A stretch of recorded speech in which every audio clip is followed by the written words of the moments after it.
Good morning and welcome back to another episode of Around the Indoor Football World, where we cover all the major indoor and arena football leagues, whether that's the Indoor Football League, the National Arena League, Arena Football 1, the Arena League, also American Arena League and American Arena League 2. So with that being said, welcome to the show this morning. If you're new to it, make sure to hit the like button, comment, subscribe. Also, make sure you share this with your friends if they like alternative and indoor football. But without further ado, we're going to go ahead and play a quick intro video and then get into the content. Stick with us. I'm sure it's going to be a great show.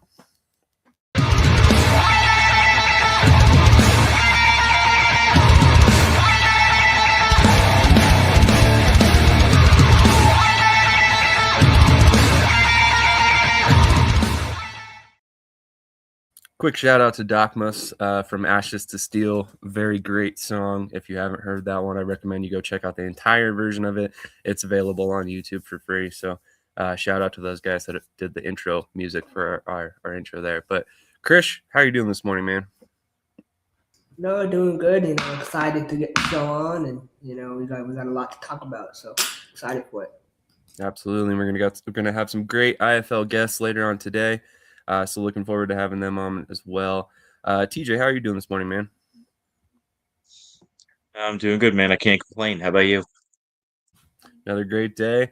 Always a great day to talk indoor football with you guys, and specifically, I'm here on time this time, so a little bit of improvement over last week. We got a couple people checking in already. Sea Dog the Goats in the chat, Texas Pete, Scott Levin, and then also our guy Brian Mathern, who joined us last week. If you have not checked out that episode, strongly recommend it. Speaking of Brian Mathern, we have a small announcement to make that I'm very excited to announce. The Sports Den Network will be partnering with Shady Set Sports Network going forward, and later on today, for the first time, their show, the NAL Rundown, will be broadcast on Shady Sports Network in conjunction with their channel on YouTube. So if you have not subscribed to their channel on YouTube, it is YouTube at TSDN 2024. Those are abbreviation for the Sports Den Network. So if you haven't checked that out, definitely go subscribe on YouTube. And without further ado, look very, very excited to add them to the lineup.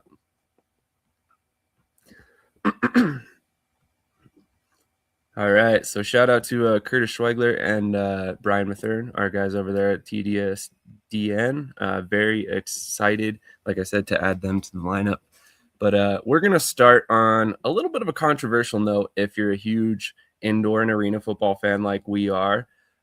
We talked about it earlier this week that a very prominent former indoor and arena football quarterback who kind of made his whole career off of the fact that he played arena football made some comments that rubbed some of us the wrong way. So I'm just going to go ahead and pull up his tweet. You guys will know right away who I'm talking about, which of course is Kurt Warner. So Kurt Warner said this tweet last week. So many texts today. What are we supposed to do with no football? I reiterate that, no football. I agree. It's such a part of the fabric of our culture, or at least mine. Sundays have become about faith in football. Glad we have one more week, but I will always miss it when it's gone. Obviously, Kurt Warner played in the AFL, so he knows about arena football. He played in NFL Europe, so he probably has an idea what's going on with the European football leagues as well. Yet he decided in this post to completely neglect the fact that there are multiple different arena and alternative football leagues playing throughout the summer. A guy with a large platform who once played in the leagues opted to completely ignore leagues that once launched his career. So obviously, as you guys can tell, as I'm kind of working my way through this lead up, I'm not super thrilled about these messages from him. I think this was an opportunity for him to put indoor and arena football on the map again. He chose not to, but I wanted to get Krish's and TJ's thoughts on this. So let's go to TJ first on these comments. I mean, in the past, this is kind of shocking to me because in the past he's never shied away from mentioning, the Barnstormers or playing in NFL Europe. So it kind of surprises me that he didn't use this opportunity to kind of point that out. I mean, maybe he was just speaking specifically in terms of NFL specific. You know, I I don't know. I kind of give him a partial pass on this only because he has been such a promoter of arena and indoor football and NFL Europe and all that stuff in the past. I mean, even his American Underdog movie that he came out with, he made sure to include the arena football part of his life in that movie. So it's not like he just skipped over it and started with, playing in NFL Europe or just specifically on, like the practice squad or backup role.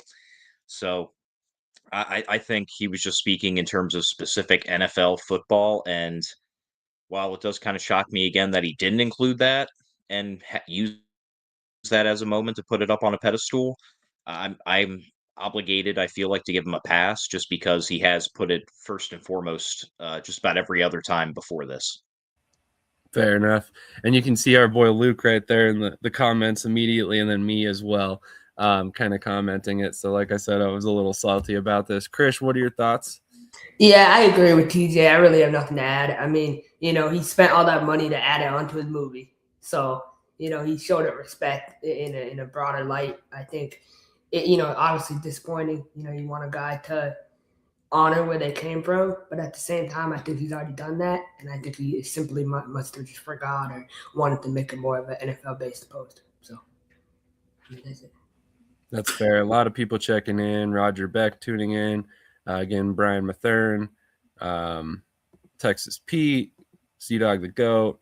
Love everybody checking in. Love the engagement, guys. We're going to be getting some topics here quickly. So, would really love if you guys had a lot to say today in the chat. Obviously, as you guys know, that helps kind of draw more viewers, helps push this out to other people. So we'll go ahead and move on. Obviously, there isn't much to unpack there. Like I said, I was a little salty about it. Obviously, these guys are handling it a little bit better than I was. I thought it seemed like a very good opportunity, as with many others, like you guys said, that he's taken throughout his career to kind of promote this version of football that the masses don't really know about. So I just think that we are the type of people where we're going to take every opportunity to kind of talk this stuff up. So I feel like, I guess, a guy that used to play in the league should also in a league like this should also be making that effort. But that's me personally. Commissioner O'Hanlon from the AAL checking in. Appreciate you tuning in this morning. So another kind of random topic that I threw in here this morning, and I wasn't sure how many thoughts you guys really had on it, but as of recently, there's been some ENTFLA stuff popping up again. So recently I saw a sponsored post running on Facebook, which obviously means they're paying for it to be promoted, to try and weed out some investors that potentially would want to come into the league, and then also promoting tryouts. So obviously, I know we've talked about it in here. We kind of thought this league was more or less on the way out. What are you guys' thoughts on the fact that the ENTFLA is still kind of clinging to life here? Let's go to Krish first. Yeah, I mean, it's all just a money grab. That's what that league was from day one. I mean, they went into each city. They went into my city. They burned bridges. Had press conferences, promised things that they could never really deliver on. And so I'm not really looking too much into it. It's just him doing what he does and just trying to get money for people. That's all. Fair enough. Fair enough. I think it had to have been an NFL-based post based on the Kurt Warner comments. TJ, what are your thoughts on this? Yeah, we've already been down this road once. How about this time around, you figure out the investors first and then don't have to drop the league after people are doing interviews and you have coaches and stuff flown out and staying in the cities they're at? Because I mean, me personally, me and Cedric, another great host on this network, we did a lot of interviews for this league and we got to actually know and talk to a lot of these coaches, managers, everything else. And we were actually in contact with one of the coaches when the original news of, hey, we're halting everything happened, and they were thrown into a state of disarray. Like, you literally pick these people's lives up and then rug pulled.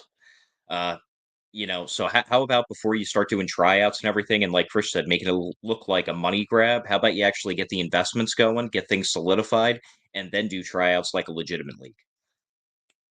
No, that's a great point, and you're right. We spent a lot of time and effort, and obviously we're not trying to make ourselves victims in this matter, but like really think about all the coaches and the GMs and all the people that were investing their time and effort, putting their names on the line, and then the league never gets off the ground, and then here they are kind of popping up again. So, for the coaches' sake, because I know there are coaches that are still involved with that, and some of our guys here at the network. Um, for their sake, I hope it works out. I mean, I thought it was I thought they had some good things going in terms of the markets they chose. I felt like the travel was going to be reasonable. I felt like there was a lot of good things going for the teams and the league, and then it just didn't come to fruition. So obviously a little bit disappointing to see how it's all panned out so far, but again, not really a ton to unpack there. Just kind of wanted to bring it up and get that out this morning. But moving on to the Arena League, TAL, Chris Goodman is back with Arkansas. So I found that a very interesting move for Arkansas. Let's go to Krish on this one first. What were your thoughts about Chris Goodman rejoining Arkansas? I mean, so first he goes to work with Oregon Lightly. He doesn't even live in Oregon, but he's supposed to do sales online now. So that's I don't even want to get in too much into that. That's crazy to me that they hired him to do sales virtually. And he's Hot Springs, man. Like, he represents what Hot Springs is. So he really fits that community, and he has a lot of say, and he has a big voice in that community. And so to lose him, the reaction, the outcry, it was in the backlash they received, it was not worth it for them. So they're just like, let's bring him back.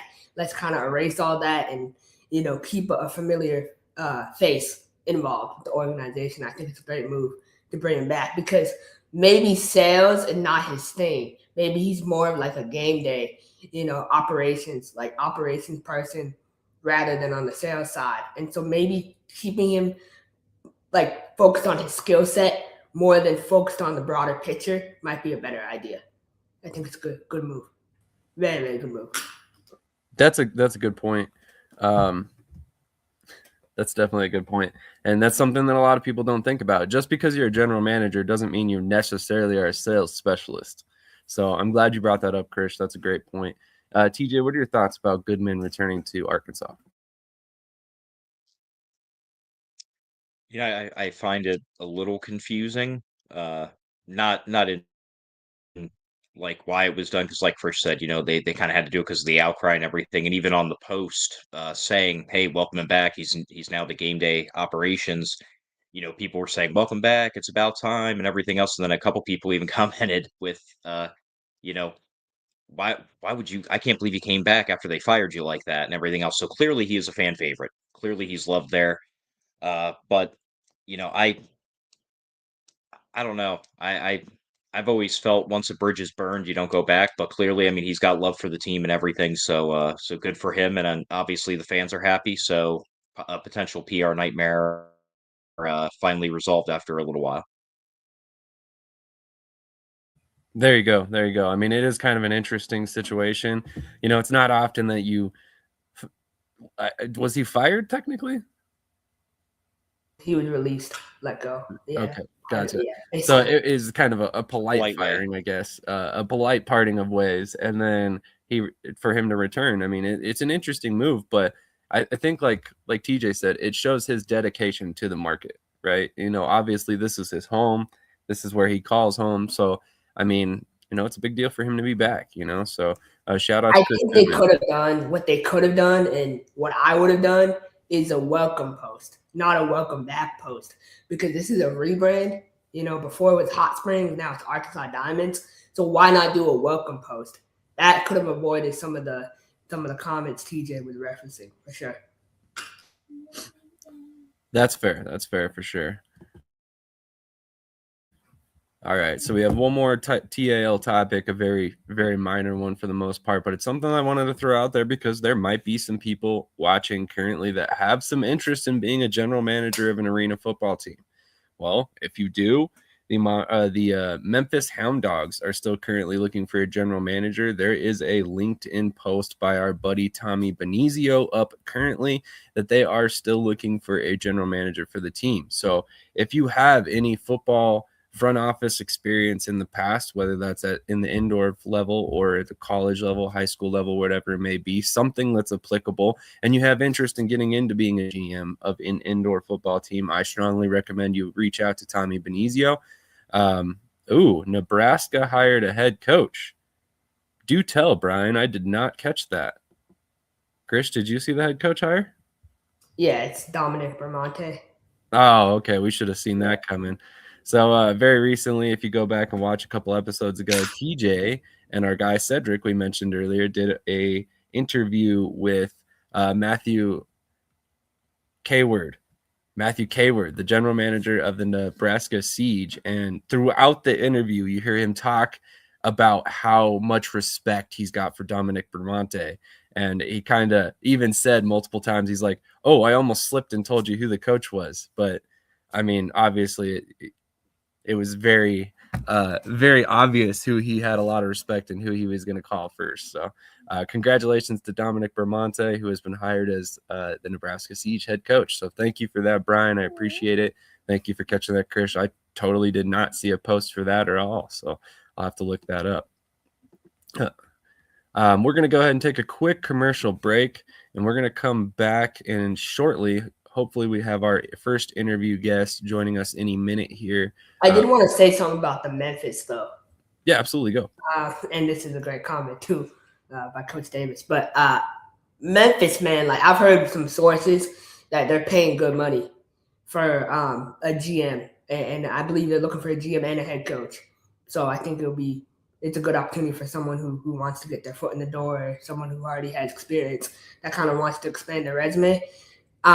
I want to get this comment right here. Grand Island will eat him alive, unfortunately. Well, number one, first, before I kind of address that, is he addressed in the interview, he was talking about how he knew John Harbaugh and they have a relationship. And, when him and coach send him a player, like he's not going to look at any player seriously from the Flag Football League. So let's start there. So there's really no opportunity for player development from that standpoint. And the second thing is, Dominic Bramante's last coaching stop in Northern Arizona, he went 0-9, and he fell sick midway through the season. So I don't know. I'm kind of concerned. Like, is he really ready, to come back to coaching? For sure. Well, it's definitely been a couple years. I mean, that was their first season, right? 2023? Yeah. Or was it? Were they in 2022 or 2023? I don't recall at the time. But one of the two. So it's been a little while, a couple years. So hopefully he's healthy as far as that goes. I think that it makes sense from a couple different perspectives, but obviously I'm not a very well acquainted with Dominic Bramante, so I don't know him enough to know that if he's going to fit in the market and the culture there. So I guess that is one question for sure. But it'll be interesting to kind of see how this all works out and who they end up getting around him as a staff. I mean, if his health is a concern, then obviously you're going to need to hire some coordinators around him that could potentially step in as head coach if and when there are any sort of health issues that crop up. So, regardless, wish him the best of luck there in Grand Island. I'm hoping that the team finds a lot of success. But this is Curtis checking in. Hey, guys, Sam, once again, thank you. So glad to be on Shady Sports Network, TSDN, the Sports Den Network. So once again, go subscribe to their channel. Make sure you jump over to our YouTube, subscribe to our channel as well. And as always, you continue to help us grow this great channel and help us create content. When you do that, when do you want to hire someone from the area? Like, that's my thing. You're a first-year franchise trying to reestablish trust with the Grand Island community. Like, when do you want to hire someone from the area, not just hiring your friend? Like, that's my and he's a great, and look, he won CIF championships. Like, I get that, but no disrespect to him or I like the GM. I watched the interview. I thought Matthew Kayward, he seemed like a really good guy. I hope he finds success. But I personally would have looked more local, and someone who has more community connections, for sure. That's fair, but I think they're after looking at it. Sorry, go ahead, TJ. no, sorry, man. You're fine. Honestly, after doing the interview, there is such a respect between those two guys. It should have been obvious, and it basically should have been leaked during the interview that that's who they were hiring, just because he does. They're like lifetime friendship, everything else. So it's kind of a no brainer. So yeah, in terms of personal relationships, yes, that caused it to not be a local hire, you can say, but at the end of the day, they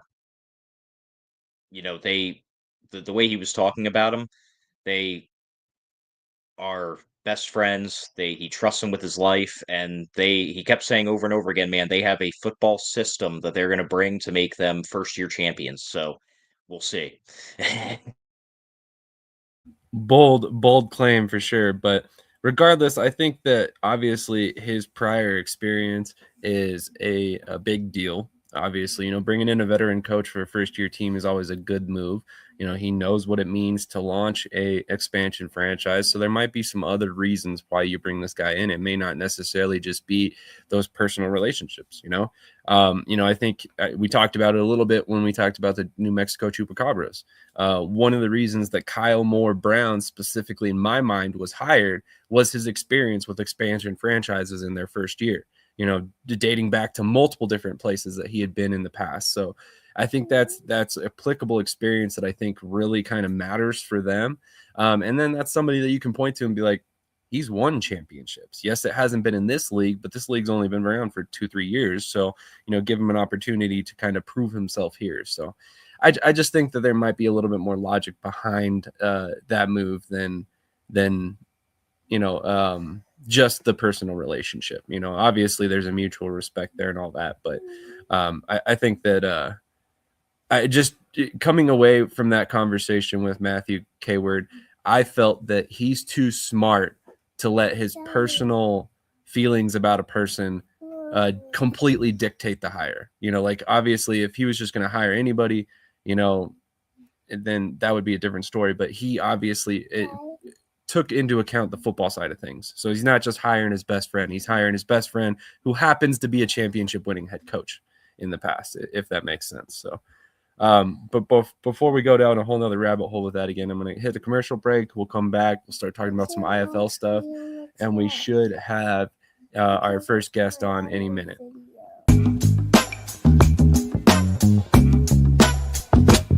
I'm just being myself, cool as can be. When I'm being myself, you wish you were me. It's so easy. Get out your own way. It's just so easy.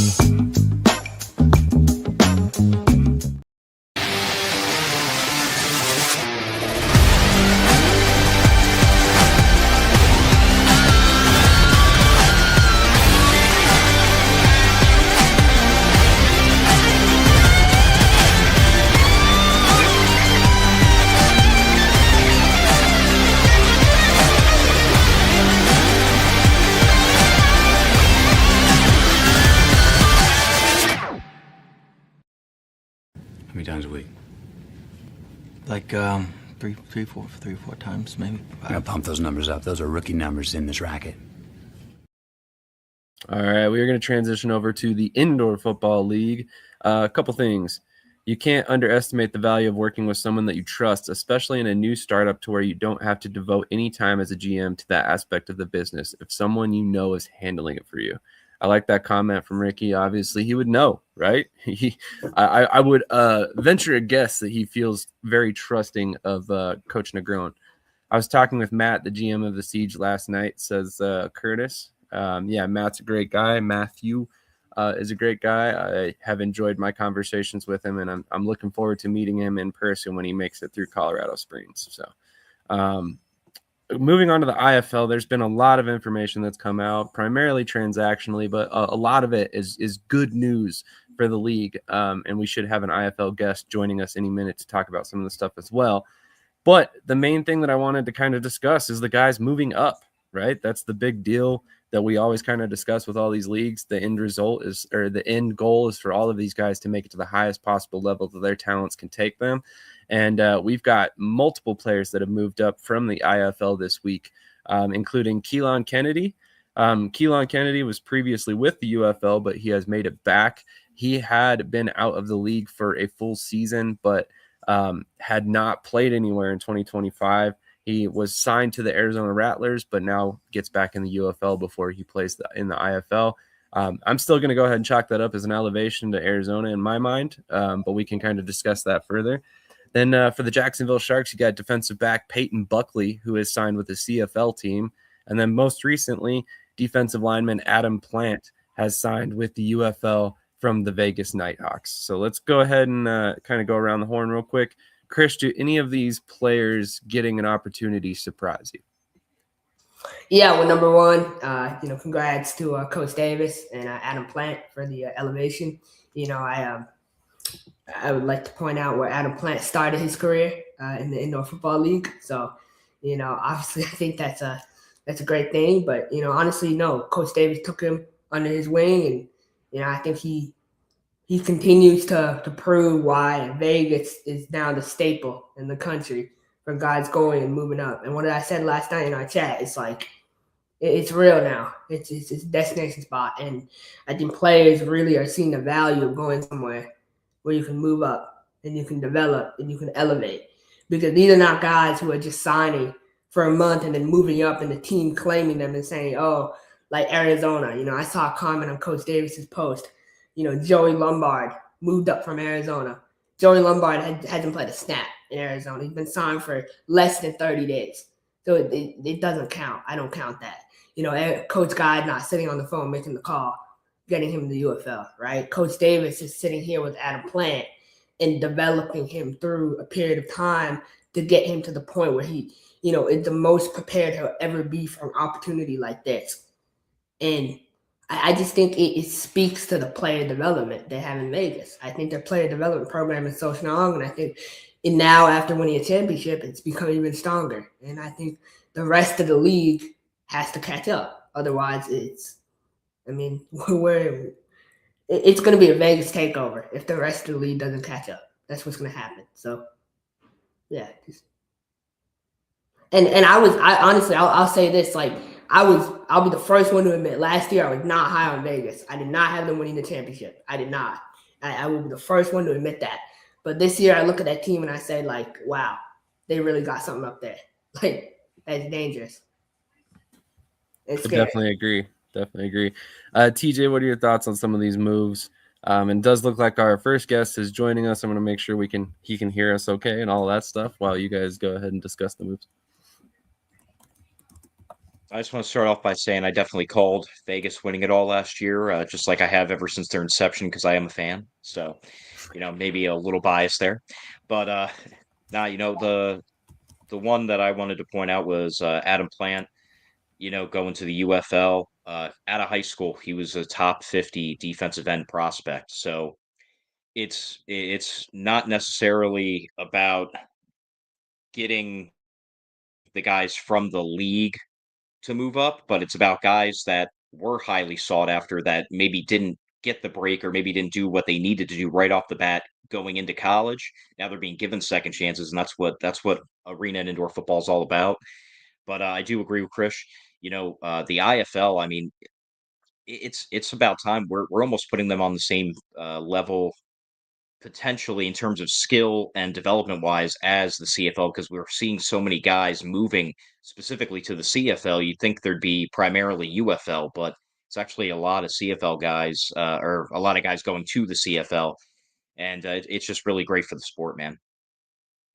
Agreed. And actually, in my personal opinion, I think that the IFL is a perfect breeding ground for CFL players. And this is something that I've talked about a lot in my CFL coverage. So if this is something new for you guys hearing this, I apologize. I probably should have reiterated this on this side as well. But obviously there's only one outdoor league to my knowledge, or one major outdoor league that players want to play in that has that high motion, has some of the pre-snap motion you're allowed to do in the IFL and indoor football. So I feel for quarterbacks, for wide receivers, for defensive backs, playing in indoor football leagues can be invaluable.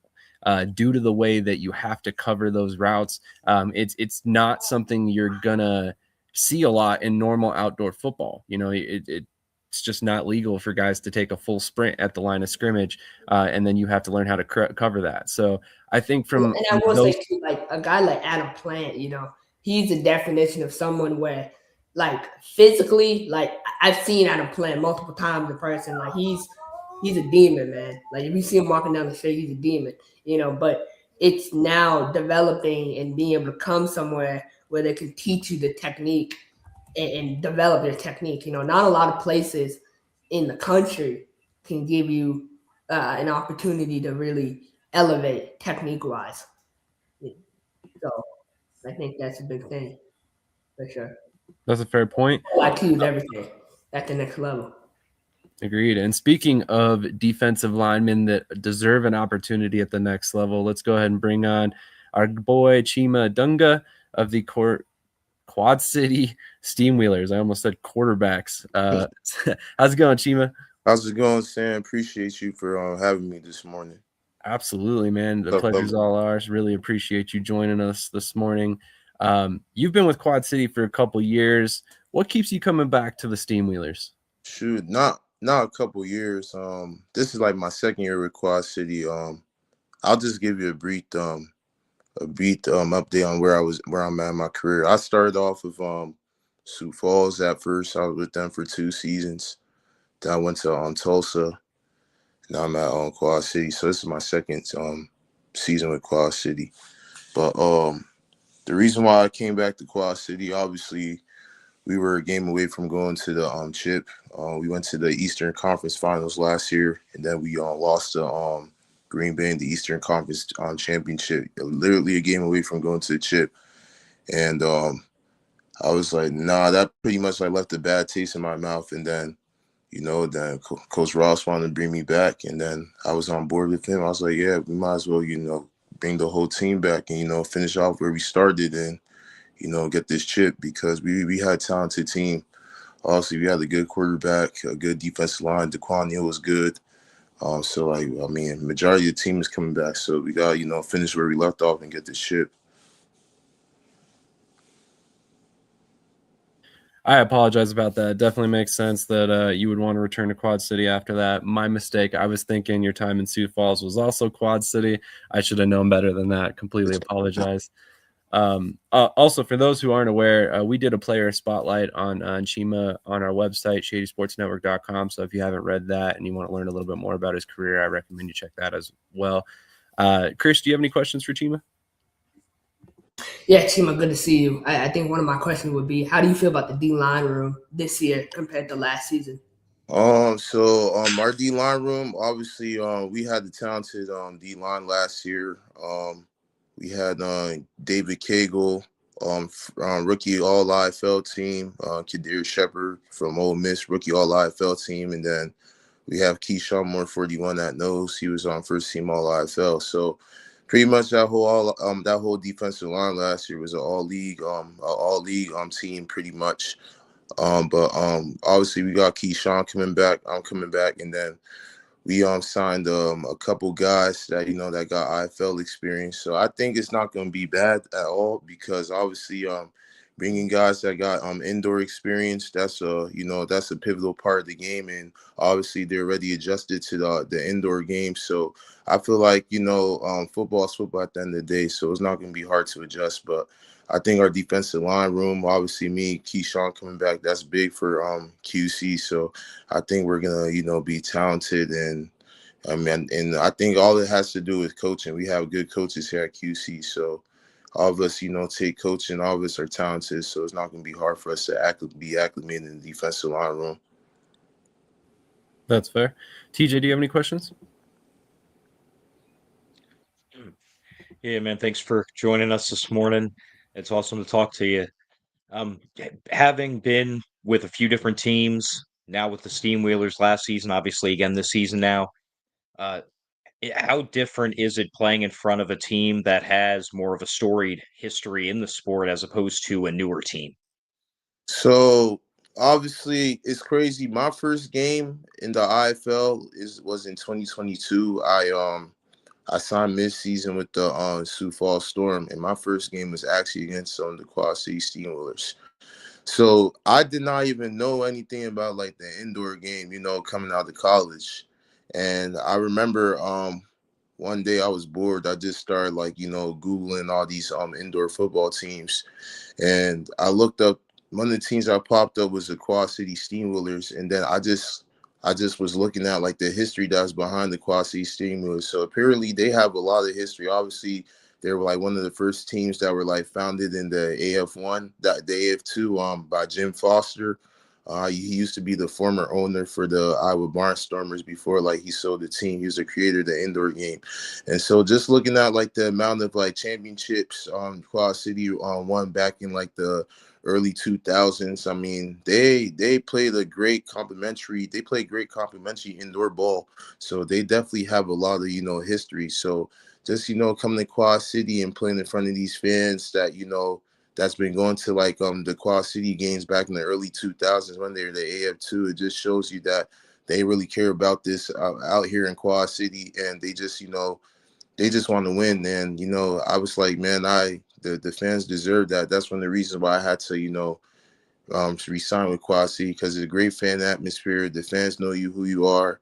Even like during the off season, like right now, like I got fans that will reach out to me, asking me how I'm doing. I can't wait to have you back this off season, and that's pretty fun. Just I've been playing this game. I've been playing the indoor game for like 5 years now, and I think this is probably like the best fan atmosphere that I ever like been involved with here in even Tulsa too. So I mean, I just love it here at Quad City. Great fan atmosphere, great fans, a great front office. It's just a blessing to have the opportunity to play here. Absolutely. It sounds like a great atmosphere. And I mean, you've played for some of the best teams and best supported teams in the IFL, quite frankly, whether it was, Sioux Falls, Tulsa. Hey, Sam, I think I can't hear you, big dog. Uh-oh. Wow. I hear you now. You can hear me now? Actually, I don't hear you. Can you hear me? Yes, sir.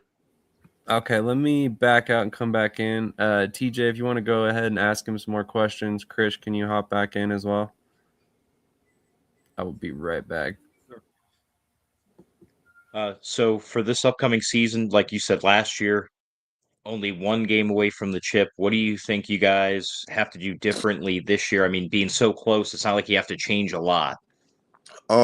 So just by like the game because it's crazy. Like I would watch the game from like last season when we lost in the chip. I think one thing I realized about the indoor game, man, is 4 quarters of fast ball. So like, any segment in the game, like the whole game could change. I feel like we just, made a couple mistakes. We just gotta play like complimentary football at the end of the day. We gotta, take every aspect in the game into perspective, special teams, giving up points on field goal, giving up points on, on kickoff. Obviously, those things in the game, could like, turn the game around. Just not obviously like everybody's gonna, play a game where they make mistakes, but when you're in the chip, man, it's do or die, so like everything in the game that's like, that could like put you in a situation and put your team in a situation where you guys could like, possibly, if that could possibly like hinder the team, could definitely like, pretty much we had to play like 4 quarters of complimentary ball. And I think, the indoor game is high scoring. Like I seen teams that were, trailing by maybe by like 21 points and end up coming back winning the game. It's a fast scoring game, and in the championship, I think we won the game if we played 4 quarters of complimentary ball at the end of the day. All right, Chima, can you hear me again? I hear you loud and clear. Perfect. So I wanted to ask your opinion. I mean, obviously, as we've talked about, you've been in the IFL for multiple years. You've kind of watched its growth over the past couple seasons. You know, with the announcement of the FanDuel deal, the announcement of Yahoo, the announcement of the IFL Cup. How do you feel about 2026? I mean, this has to be one of the biggest years in terms of news surrounding your league in recent memory. Yeah, so shoot, since I've been playing the IFL, like this league, continuously like grows. But I mean, this year, obviously having the FanDuel Yahoo Sports partnership, them collaborating, man, like at some point, like God, the talent pool in this league is insane. Like they're starting to realize that guys gotta get out this league, and I feel like that's big for us. It's definitely putting us on like a bigger market to give us the opportunity to like hopefully get move up. And I feel like this whole like year in the IFL, the 2026 season is gonna be big for the IFL too, because it's gonna give guys opportunities to like move up. It's gonna put the IFL on the map, and it's gonna show like the talent level in this league. Like guys, you'll be surprised. I didn't know there was guys in the IFL that are actually dogs until like I actually played in it. Like you got a market of guys from NAIAs, D2s, Division III schools. You got guys from D1s, P5s. You got guys from that had like stints with CFL, NFL, even UFL. So like this is gonna give guys like me that's still striving for an opportunity to move up, and with all these new deals they got. It's like 118 games that are going to be like broadcasted through these markets through Yahoo Sports and FanDuel. So it's going to be big, man. Every year that I play in the IFL, it's always something new, and they're doing a great job. Todd Tryon, Todd Tryon definitely doing a great job. Putting this league on the market and helping this league be on the bigger platform for sure. Agreed. And I'm very excited for 2026. I know TJ and Krish are as well. Krish, do you have any more questions for Chima? Yeah, my final question for you is kind of pull back the curtain a little bit about Daquan Neal, and playing with Daquan Neal. I can't hear you, big dog. Oh. You might need to back out, Krish.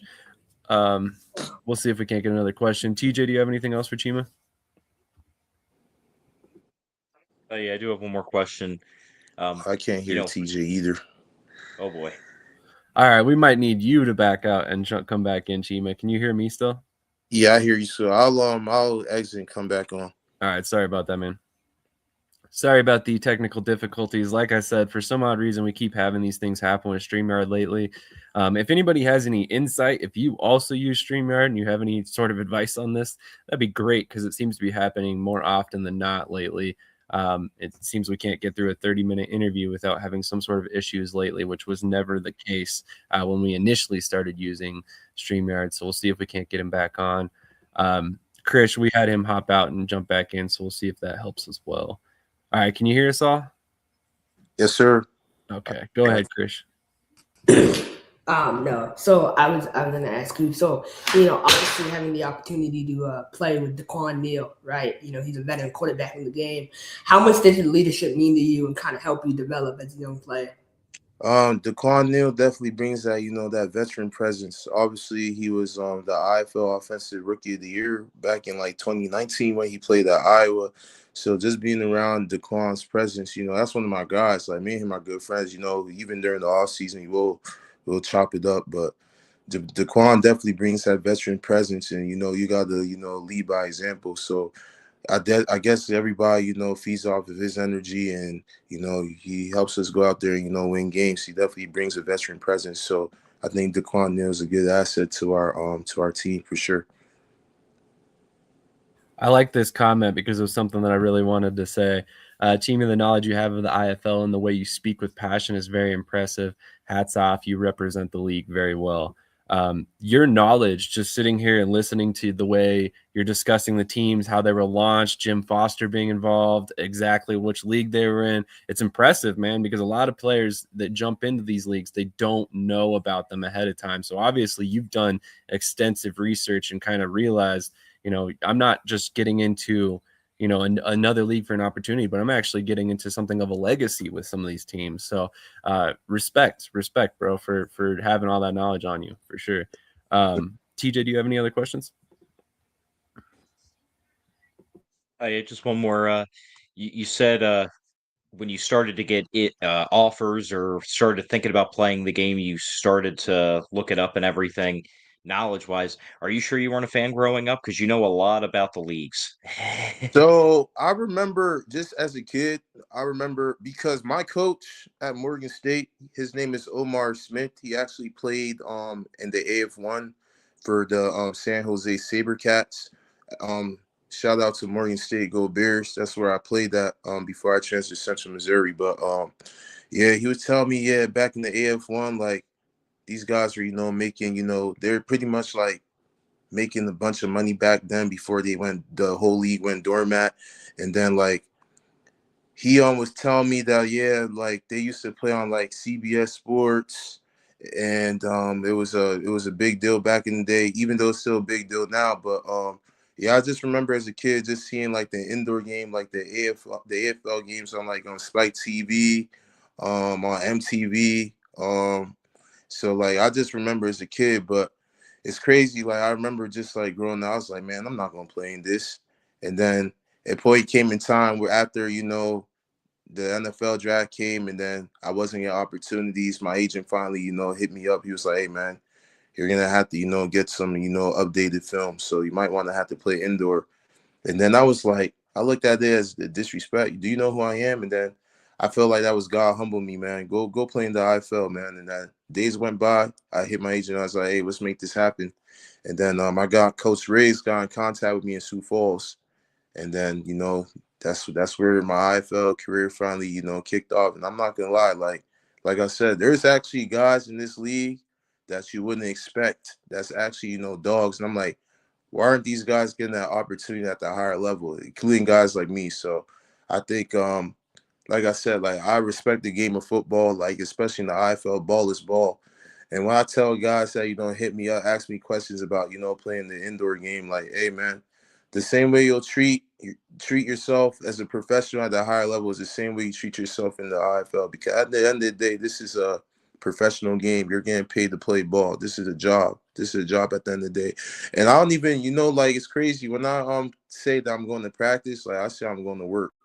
Because at the end of the day, this is a job at the end of the day. So I mean, you get paid to do what you love, and you get to play ball at the high level. Because there's a lot of guys that will kill and tweak to be in the situation you are in.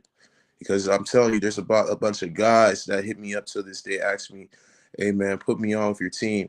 But I be trying to tell guys, man, like it's easier said than it's done, man. I gotta, put myself on first and before, I network you in with a coach. So Absolutely. I like this comment by C-Dog. The indoor arena leagues have so much hidden talent. Let's be honest, there's thousands of players that come out in the draft every year. So leagues like these are extremely necessary. It appears we lost Chima out of the blue. We'll see if we can't get him back. And if not, no big sweat. We were pretty much about to ask him the final question of the interview anyway. Thank you, Chima Dunga, for jumping on this morning. Really appreciate your time and effort this morning. Oh, looks like we got him back. I think it muted out again. Okay, no worries. Well, we're actually at our last little bit of the interview, so I just wanted to give you the floor for a second to kind of shout out anybody want to shout out, or if you have any words for fans of the Steamwheelers. So obviously this 2026 season, we're coming to handle business. Obviously, 2025, we're a game short away from going to the chip. But everybody that watches indoor football, at the end of the day, this is great ball, great complimentary ball. Quad City Steamwheelers, our plan is to, finish where we started off and, get this chip. I mean, we got a talented team coming in this season. We're actually starting fall camp here a couple weeks from, we're actually starting camp here a couple weeks from now, the 27th. So, just fastly approaching, just mentally and physically dial in because at the end of the day, it's a long season, 16 games, 4 bye weeks. It's 6 months of ball. We pretty much play a NFL season, but I'm really excited about this upcoming season. So definitely, hopefully, by God's grace, this is a year to, get out and finally, get an opportunity at the next level because there's a lot of guys in my shoes that's doing what I'm doing too as well. So The main goal is to get the chip and just handle business, and everything's gonna fall in place. Absolutely. Absolutely. Well, Chima, thank you so much for your time this morning. And also thank you for your patience through the issues. Really appreciate that. Cannot wait to watch you kick off the 2026 season this year. It's coming up really quick. So wish you the best of luck. You guys got a tough East division this year, but you guys are stacked and ready to roll, I imagine. I think the East is definitely, I think this is the hardest the East is going to be. Obviously, you got Coach Coles from Frisco going to Iowa. And obviously, like every team, Fisher is going to be pretty good. Coach Dixie Wooten got a nice little squad he's putting together. So Tulsa is going to be even good since TJ Edwards is coming back. In Green Bay, man, they're going to be good as well. So the East is definitely going to be hard for sure. Yeah. There's not a cupcake team in the East anymore. So very excited for the season this year, and wish you nothing but luck, man. Would love to have you back on, closer to the season or maybe mid-season. All right. Appreciate you, Sam. Appreciate you, fellas, for having me on. Absolutely. Have a great rest of your weekend. Best of luck and this season. We look forward to seeing you soon. Appreciate you guys. Thank you. Have a great one. Yes, sir. The mountains you climb, maybe stairs. The records you set, maybe personal. The fans you inspire, maybe family. No lights, no camera, just action. You don't have to be a pro. You just need HoneyStinger. Omaha Beef football. Prime dancers. Rump roasters. Slaughterhouse. Are you ready? DJ next one. You ready? 3, 2, 1, go. Welcome to the Orange Kingdom. Yeah. Orange Kingdom. Welcome to the Orange Kingdom. Yeah. Orange Kingdom. Welcome to the Slaughterhouse where we run it. Yeah, we really want it. Beef Nation got them shaking. Got a ring and we flown it. Prime chances be on it. I bet the competition's no opposition. We come to take and we done it. Ricky is the chief saying, let's go Beef. Welcome to the Orange Kingdom. Yeah. Orange Kingdom. Welcome to the Orange Kingdom. Yeah. Orange Kingdom. Welcome to the Slaughterhouse. Orange and Black about to win this. Defense stays on attack. You on a hit list. Spiking, blocking, and dumping, jumping out the gymnasium. You want to see the best? Meet us at the Beef Stadium. Yeah. Orange Kingdom. Welcome to the Orange Kingdom. Let's go Beef. Orange Kingdom. Slaughterhouse. Orange Kingdom. Prime dancers. Orange Kingdom. Let's roll, baby.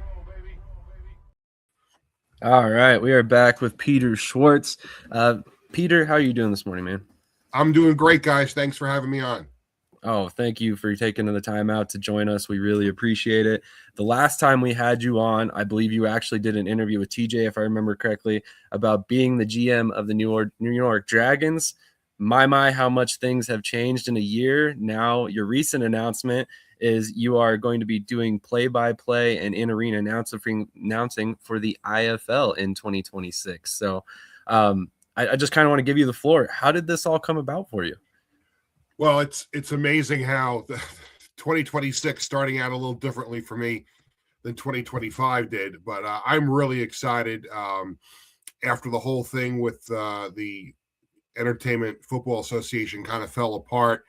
I got a call from Jared Widman from the IFL asking me to come on board at the end of last IFL season, and I just, after the 5 months that I went through with the league that never happened, I just needed a little time away from indoor football. Not that I wasn't happy, not that I don't like indoor football. Of course, I love it. But I just needed a little break from it. And then a few months ago, Jared and I reconnected, asked me if I wanted to call a couple of games this year. So I could not be more excited to do a handful of the IFL games on either or FanDuel, and I'm going to be the PA announcer for the IFL Cup games in New Jersey at American Dream. So I'm really pumped up to be part of the IFL, the longest running indoor league in the country, and to be back involved with the sport that I really, really love. I could not be more excited, especially after the disappointment of last year. Absolutely.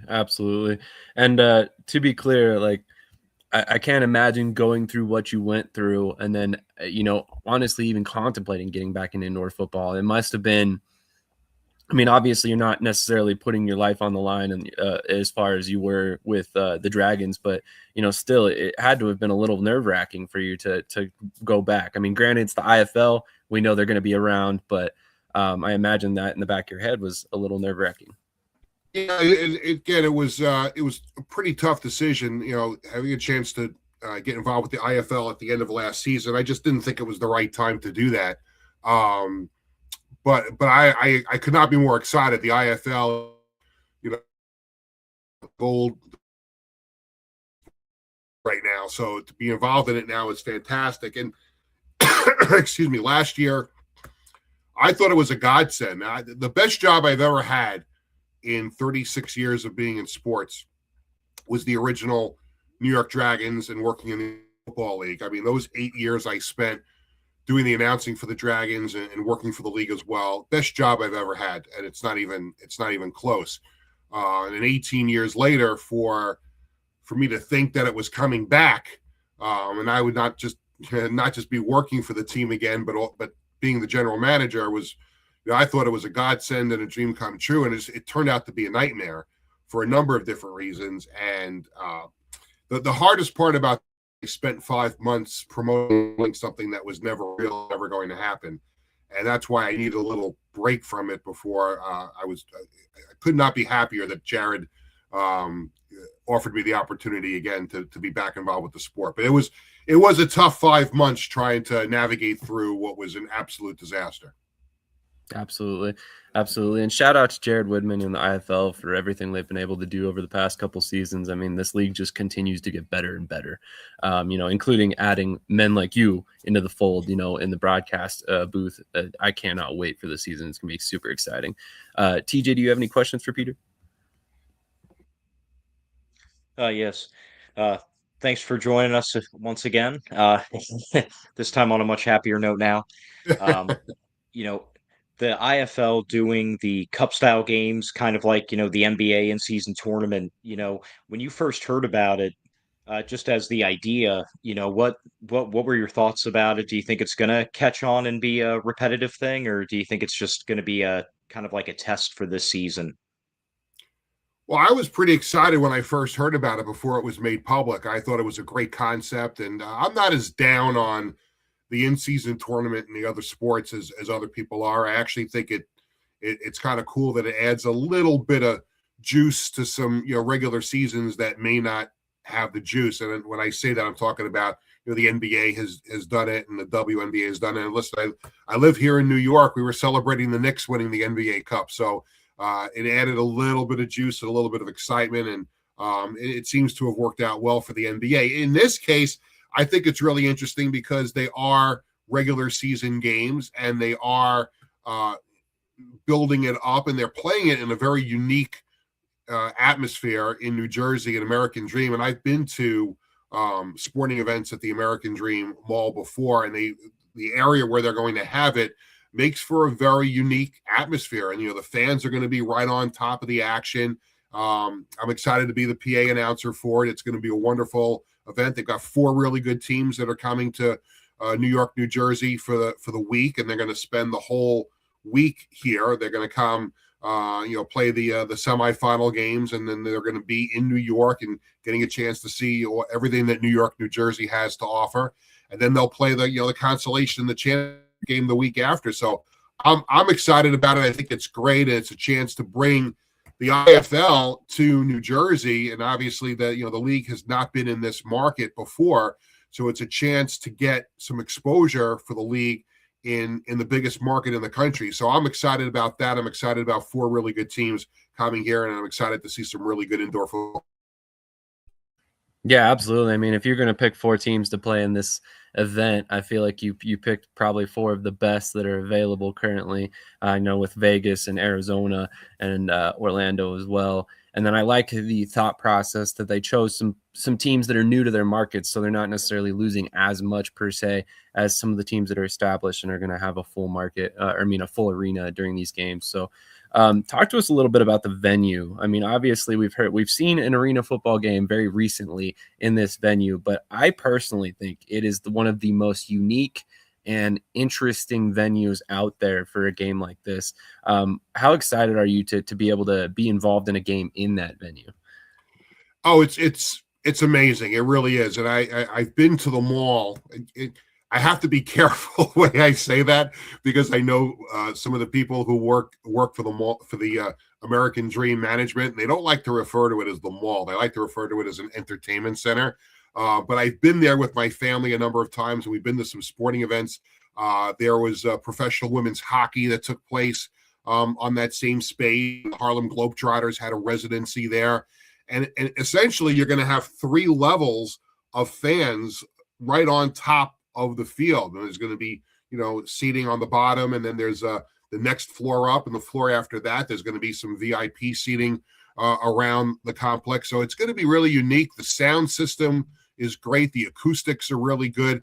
And I just think it's going to be a really cool atmosphere to present indoor football. And on television, I think it's going to look great. We've got our number 1 team that's going to be working the games. Brent Stover, who is the director of broadcasting for the IFL, is going to call the games. Curtis Riggs, an 11-time world champion, is going to be his color commentator. There's also going to be Jason Fitz, Mike Babchick, and Kylan Darnell are going to be involved. And think about the coaches that are going to be involved in that new market. The IFL is the Pirates from Massachusetts. By the way, I'm holding a Massachusetts Pirates football, so I'm going to have to get a different one. I'll probably have to get a few of these, but there's my little IFL souvenir. But Rob Keefe, who's a tremendous indoor football coach, coaching Orlando, and Kevin Guy, of course, with Arizona. How great is it that arguably the greatest franchise in the history of the sport is coming for this? Vegas, the defending champion, Mike Brown is coming to Mike Davis. I'm thinking of the Knicks, Mike Brown. New Mexico, Kyle Moore Brown. So it's really exciting that this tournament is coming to New Jersey. I think the fans that come to see it are going to see something really special. Agreed. It's okay to forget Coach Davis's name here. He's he's just a nobody that's never won a championship ever. Just kidding, Coach Davis. I know you're in the comments. Just kidding. I have to apologize because I'm reeling from the Knicks getting blown out by 39 points last night. So I had Mike Brown on my mind. My condolences. But regardless, Mike Davis, Kyle Moore Brown, that probably didn't help the situation either. So no. TJ, do you have any more questions for Peter?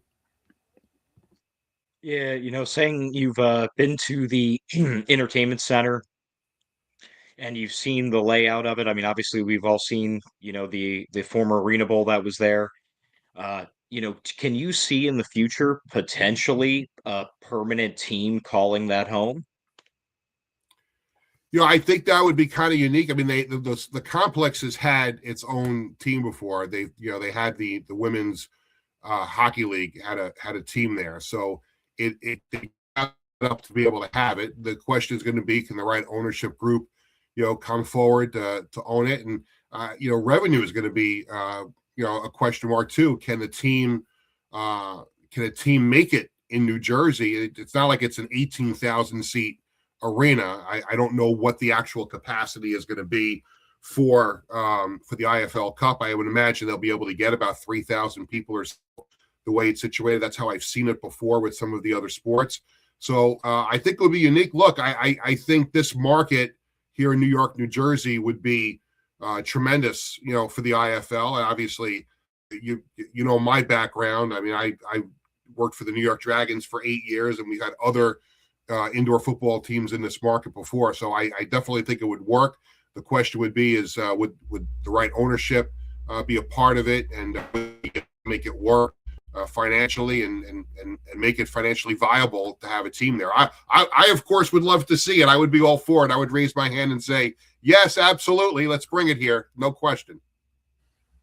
Now, obviously, I have to ask, if something like that ever happened, would you entertain taking a more formal position with a specific team again, or is that something that you've kind of put on the shelf right now?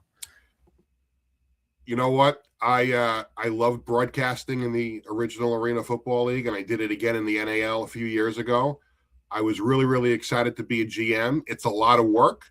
I would certainly entertain anything, but right now I am laser focused on being a broadcaster. So we'll see what happens if that should happen somewhere down the road.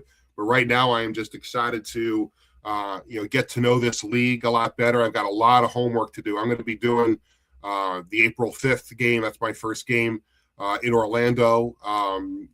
So I'm excited to work with Eric Coleman on that game. I've got another game later in the season in San Antonio where I'll be working with Sean King. So that's my focus right now. And as far as being a GM, I kind of enjoy that job.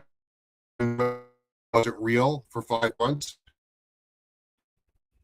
But, we'll see what happens somewhere down the road. But right now I'm just really, really excited to be a broadcaster again. Absolutely. So obviously we've talked a lot about your involvement with the IFL, which is obviously the big reason you're here this morning. But I also wanted to take a moment to ask you about your personal platform, Sports Bash Media, which I know obviously you do great interviews, great podcasts. You cover a lot of different sports on there. Great, great format. It's very radio-esque in the way you do it. So I love the way you do the show. So definitely wanted to give you a moment to kind of, first of all, tell people where they can find that, and then kind of give us an idea on the kind of interviews and content that you do on there. Yeah, well, I appreciate that. So I do Sports Bash twice a week, Tuesdays and Thursdays at 1:00 Eastern time, and people can find it on on YouTube and Facebook at Gov's Comedy Club Podcast. We do the show from a really great studio here on Long Island, Governor's Comedy Club, which is a famous long-running comedy club where some of the great comedians have performed. And they built a podcast studio in the building, and there's a full day of scheduled podcasts, and I get to do one of them, Sports Bash, on Tuesdays and Thursdays. And yes, I did pattern it after a typical sports radio format. And being in this business for 35, 36 years, there was a way that I always became accustomed to doing shows. And it seems like in recent years, sports radio has kind of changed. It's definitely evolved into not the sports radio that I grew up with. So I always felt I wanted a subject where I could do a show, how to do it. So yeah, I got my monologue at the beginning, like anybody else opens the show, but I don't think people want to hear me talking for an hour straight. So I always make sure that I've got a guest in the middle segment, and I've been able to get some pretty good names. I've been lucky over 3 decades that I've got a pretty good Rolodex of people. I had Phil Simms on the show a couple of weeks ago. Ken Morrow from the 1980 Olympic Miracle on Ice team was on my show last week. And I've been very fortunate to also have a lot of indoor football guests. I've had Todd Tryon, the commissioner of the IFL, on recently when I first announced that I was going to be a broadcaster. So looking forward to that, giving the IFL a little bit more of a platform on my show as well. But I focus a lot on the local teams here in New York. That's 90% of the show. Of course, when there's a national story, we'll have guests on to talk about that. I recently had Judy Battista from the NFL Network on to talk about the playoffs.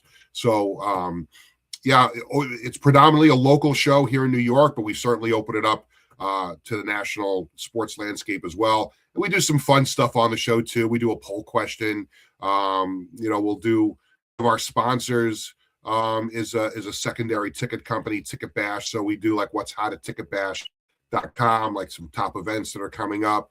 And we try to have a little bit of fun on it, but I never wanted the show to turn into guy talk, which is how a lot of sports radio has become right now. It's sports talk, and I really enjoy doing it. And hopefully at some point really soon, we're going to get the show to 5 days a week from the 2 that we have now. So be more opportunity to talk indoor football on the show, hopefully pretty soon. That's awesome. I love to hear that. And actually, I wanted to shout out your interview with man, I just blanked his name. The hockey player you just mentioned from the American team. Oh, Ken Morrow. Thank you, Ken Morrow. I apologize. I actually I'm not a big hockey fan, to be completely honest, but when I tuned into your show to watch the Rab Keefe portion, I sat there and listened to the whole story that he had, and I was like, wow. I mean, I didn't even come here for the hockey information, but this was such a good story and so interesting to hear the intricacies that like I had to sit through it. It was so interesting. I didn't want to turn it off. So strongly recommend the show if you haven't checked it all out already. And obviously he's been breaking some IFL news on there as well. So a little bit of extra motivation for our current audience to go over there and watch that, in the near future for sure. So TJ, do you have any more questions for Peter before we let him get out of here for the day? Yeah, I do have one more. As a longtime arena fan, I remember watching the Dragons growing up. I may have not known it at the time, but odds were I was listening to your voice on the TV. So, from back in that stretch of your career, what's one or two of your most favorite moments from the New York Dragons era? Oh, that's a great question. Thank you for asking that. Like I said before, working for the Dragons and the AFL was the best job I ever had. I'll give you two.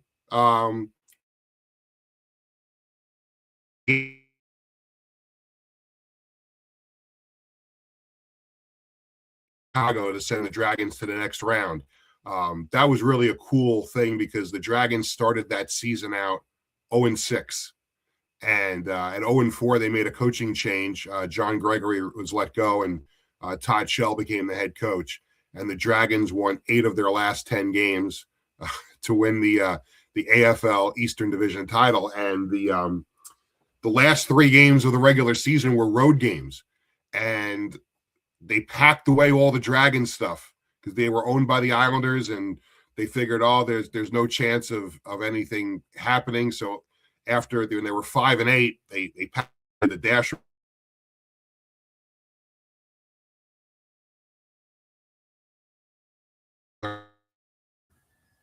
Essentially at 5-8, the Dragons management felt like the season was over and everything was done.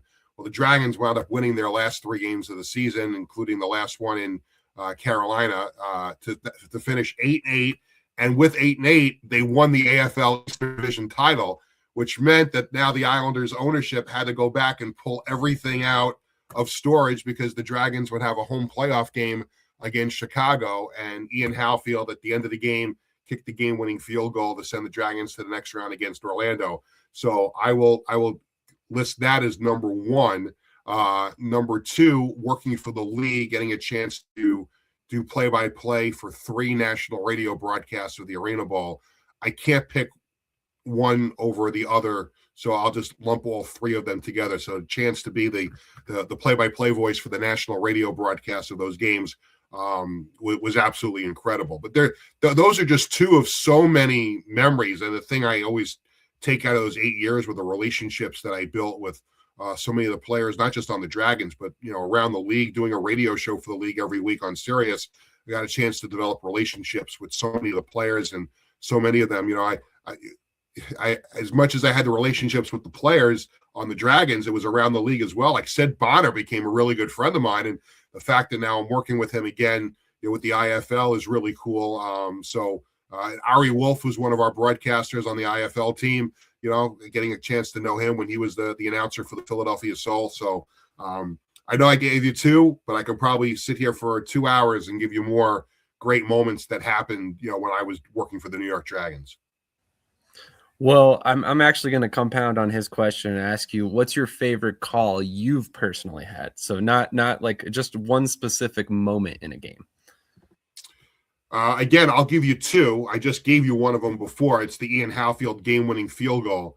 When you have a great call, and I've had other, getting into the business, you always look to other broadcasters as mentors, and I've done that a lot too. I've talked to a lot of play-by-play announcers as I've, gotten ready to do games. And listen, you can't have a great moment, a great call without the great moment. And when you have a game-winning field goal at the end of a playoff game that sends you to the next round in front of 8,000 people in your building going, that helps you have the great call. You can't actually have to have a moment to call. So I'll go with Ian Halfield.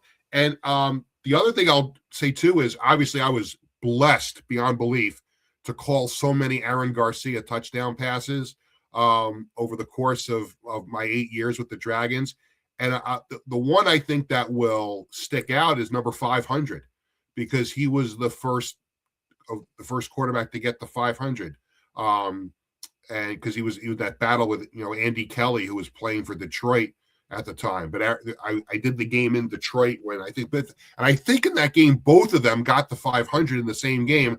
I'm pretty sure Aaron did it first. So we're getting a chance to call Aaron's 400, 500, 600, and 700th career touchdown passes were pretty cool.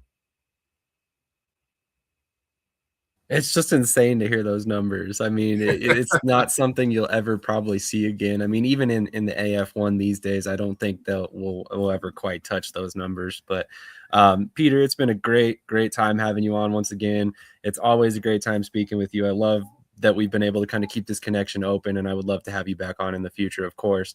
But I wanted to give you the floor real quick to shout out anything else you got going on project-wise, and anything you want to tell fans while you're here. I can't believe you haven't asked me about the sweatshirt. You know what? I apologize. What about the sweatshirt? Do you know what it is? I do not actually know. New Jersey, New York Hitmen. New York, New Jersey Hitmen. There you go. From the original XFL in 2001, I was their radio announcer. So, and I only wanted to bring it up because I don't have the 8 years in the AFL, the 1 year in the NAL, and this opportunity, the IFL, without Vince 2001. So I was pretty lucky to be the radio announcer for the New York, New Jersey Hitmen. I will say this, and this is with all due respect to any of the players who are in that league that are watching the show, but I think they would even attest to the fact that the football was not great. But it was just so much fun to be involved in something new.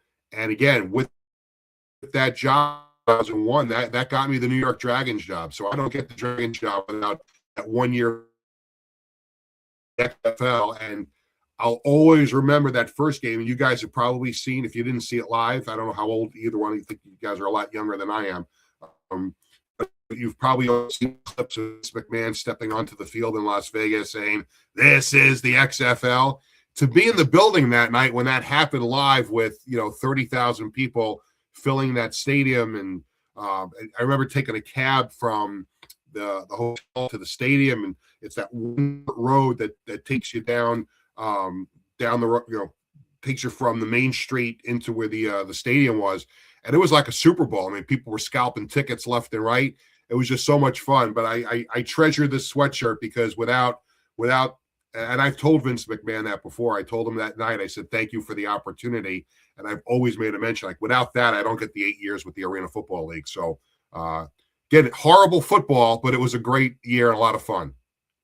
Yeah, you're not wrong. Terrible football, but it was a really entertaining league. And I will never forget that moment when Vince said that. I don't think any XFL fan ever will, honestly. So I'm surprised that I didn't recognize the shirt, but it has been 25 years. So, would give me a slight pass, but I do. It's okay. It's okay. You got to pass on that. But as far as everything else going on, I'm really pumped up about the IFL, and I still work at WFAN here in New York, so I fill in on Boomer and Geo every now and then, doing updates on the morning show, and I got some other Long Island centric things that I do. We have a baseball team out here, the Long Island Ducks, so I'm a PA announcer for them. So I literally, when I wake up in the morning, I check my calendar to make sure I remember who I'm working for that day. I imagine that's a pretty entertaining way to live life at this point, though. Yeah, I would kind think of so. Experiencing a bunch of different facets of what you love. So once again, really, really excited to speak with you once again, and really appreciate your time, and I look forward to hearing you on the call this year. I'm sure it's going to be great. Yeah, looking forward to it, excited, and I can't wait for the season to start. Absolutely. Thank you once again for your time, and have a great rest of your weekend. You got it. Take care. Thanks for having me on. Absolutely. Once again, that was Peter Schwartz, broadcast announcer for the IFL. He has held many different roles. And once again, make sure you go follow him on X with at Schwartz Sports and at Sports Bash Media. I strongly recommend his show. I wasn't just saying that because he's on it. Again, I mentioned the story about listening to the entire hockey team story right before the Rob Keefe interview, and I really legitimately was glued to the edge of my seat while I was listening to this because it was such an iconic moment in history, and he's got the guest on there reliving it, and it's just so interesting to hear some of the guests that he's had on. And Peter's a great guy. I would support him in anything he does because of stuff like this. He's just a joy to talk to. Great individual, and I would strongly recommend anybody who has not once again checked out his media and his shows to do so. Wanted to play a quick clip just for Coach Davis. Boy, that's the story of my life. No respect. No respect. You there, buddy. And then also I forgot a quick suggestion from Cody last week that I believe is just very, very adept for before we pay commercial breaks. So given that I'm going into a commercial break right now, here's your warning. I don't know what we're yelling about! Loud noises! Omaha Beef football. Prime dancers. Rump roasters. Slaughterhouse. Are you ready? DJ next one. You ready? 3, 2, 1, go! Welcome to the Orange Kingdom. Yeah. Orange Kingdom. Welcome to the Orange Kingdom. Yeah. Orange Kingdom. Welcome to the slaughterhouse where we run it. Yeah, we really want it. Beef Nation got 'em shaking. Got a ring and we flown it. Prime chances be on it. I bet the competition's no opposition. We come to take and we done it. Ricky is the chief saying, let's go Beef. Welcome to the Orange Kingdom. Yeah. Orange Kingdom. Welcome to the Orange Kingdom. Yeah. Orange Kingdom. Welcome to the slaughterhouse. Orange and black. About to win this. Defense stays on attack. You on a hit list. Spiking, blocking, and dumping, jumping out the gymnasium. You want to see the best? Meet us at the Beef Stadium. Yeah. Orange Kingdom. Welcome to the Orange Kingdom. Let's go Beef. Orange Kingdom. Slaughterhouse. Orange Kingdom. Prime dancers. Orange Kingdom. How many times a week? Like three or four times, maybe. I gotta pump those numbers up. Those are rookie numbers in this racket. The good thing about that beef commercial is it's just long enough for me to run and take a bathroom break real quick. So I appreciate that, Ricky. But on that note, we're going to continue with some IFL topics. But before we get into that, I wanted to remind everybody while we're live for a change that you have an opportunity to win a piece of the turf the Sioux Falls Storm once played on. So given that we have been doing a very bad job on my part of of promoting this giveaway, I wanted to shout it out while we're on live. So if you would like to hold on to a piece of history, because this is one of the most storied franchises in all of indoor football history, then all you have to do are the following steps, completely free of charge, by the way. Follow Indoor and Arena Football History on TikTok and find the contest keyword. Join our mailing list at shadysportsnetwork.com and comment the contest keyword live during Around the Indoor Football World. As always, join us here every Saturday at 8 a.m. Eastern Time and make sure you're commenting that keyword. You're automatically entered. That's all it takes. That's all it takes. And you could win a piece of the turf that the Sioux Falls Storm once played on. If you're an indoor football collector like myself, this is one of the coolest pieces of memorabilia you can own. And there's only a limited amount of them out there. You know, there's never going to be more produced. So it's a really cool thing in my personal opinion. And with some of the Storm players and coaches still floating out there, I mean, you might even be able to get some of it signed, which I think would be really, really cool to throw that out there. But with all that being said, we briefly touched on some IFL topics before we brought on our two guests, and I hope you guys enjoyed those guests. It's been an IFL heavy episode today, but oh well. The next thing we want to talk about were a couple signings by the Orlando Pirates. Ro Torrance, a defensive back, and defensive lineman Charlton Randy. I'm going to give the floor to Krish on this one. He obviously knows a ton about these guys. Hey, look, whenever we lose a guy, my boy Jawad just goes in the bag and he finds someone at an elite level. And so we got Ro coming in. I'm so excited for Ro. He's most likely going to be our boundary corner. I don't see many receivers in the league that can run with him. He's a physical freak. I'm so excited to have him in our DB room. I think him with DJ Daniel paired in that DB core, I think we're going to be one of the most physical DB rooms in the league, I feel like, in my opinion. So I'm excited. Randy Charlton, he adds depth to our D-line. He's a local guy, played at University of Central Florida, Mississippi State. Like, when you can find local depth, I feel like it's a big deal. So I'm really, really excited to bring those guys in and just create an identity on defense. Last year we were a really defensive-heavy football team. We only allowed 60 rushing yards per game, which is a big deal. So I think if we can continue that success with the D-line, maybe get another linebacker in there, I think our defense will be as good as last year. I feel good. Honestly, we have a lot of returners. We're bringing back Michael Mason on the D-line. Yeah, we got a nice D-line. I'm excited for it. And DB room too. Agreed. And I made a comment earlier this week, and it was kind of directed at Krish. And I really wish I had the clip from Breaking Bad where the one guy's like, they can't keep getting away with this, because every time the Pirates lose a player, they just sign another guy with NFL experience. So it's literally, you get to press release and it's like, oh, hey, Smoke Monday signed with the UFL. But don't worry, we signed Ro Torrance, who was on the Chicago Bears, and Randy Charlton, who was on another NFL team. I mean, no matter what anyone says, though, it's good for the league. It's good for the league, It is. When they turn on Yahoo Sports, and that's why they put the Orlando Pirates on TV so many times. They want to see those high-level ball players. And I think any publicity, of players, big-time players coming to your league is a big deal. So 100%. 100%. I'll even throw that one step further. Sorry, go ahead, TJ.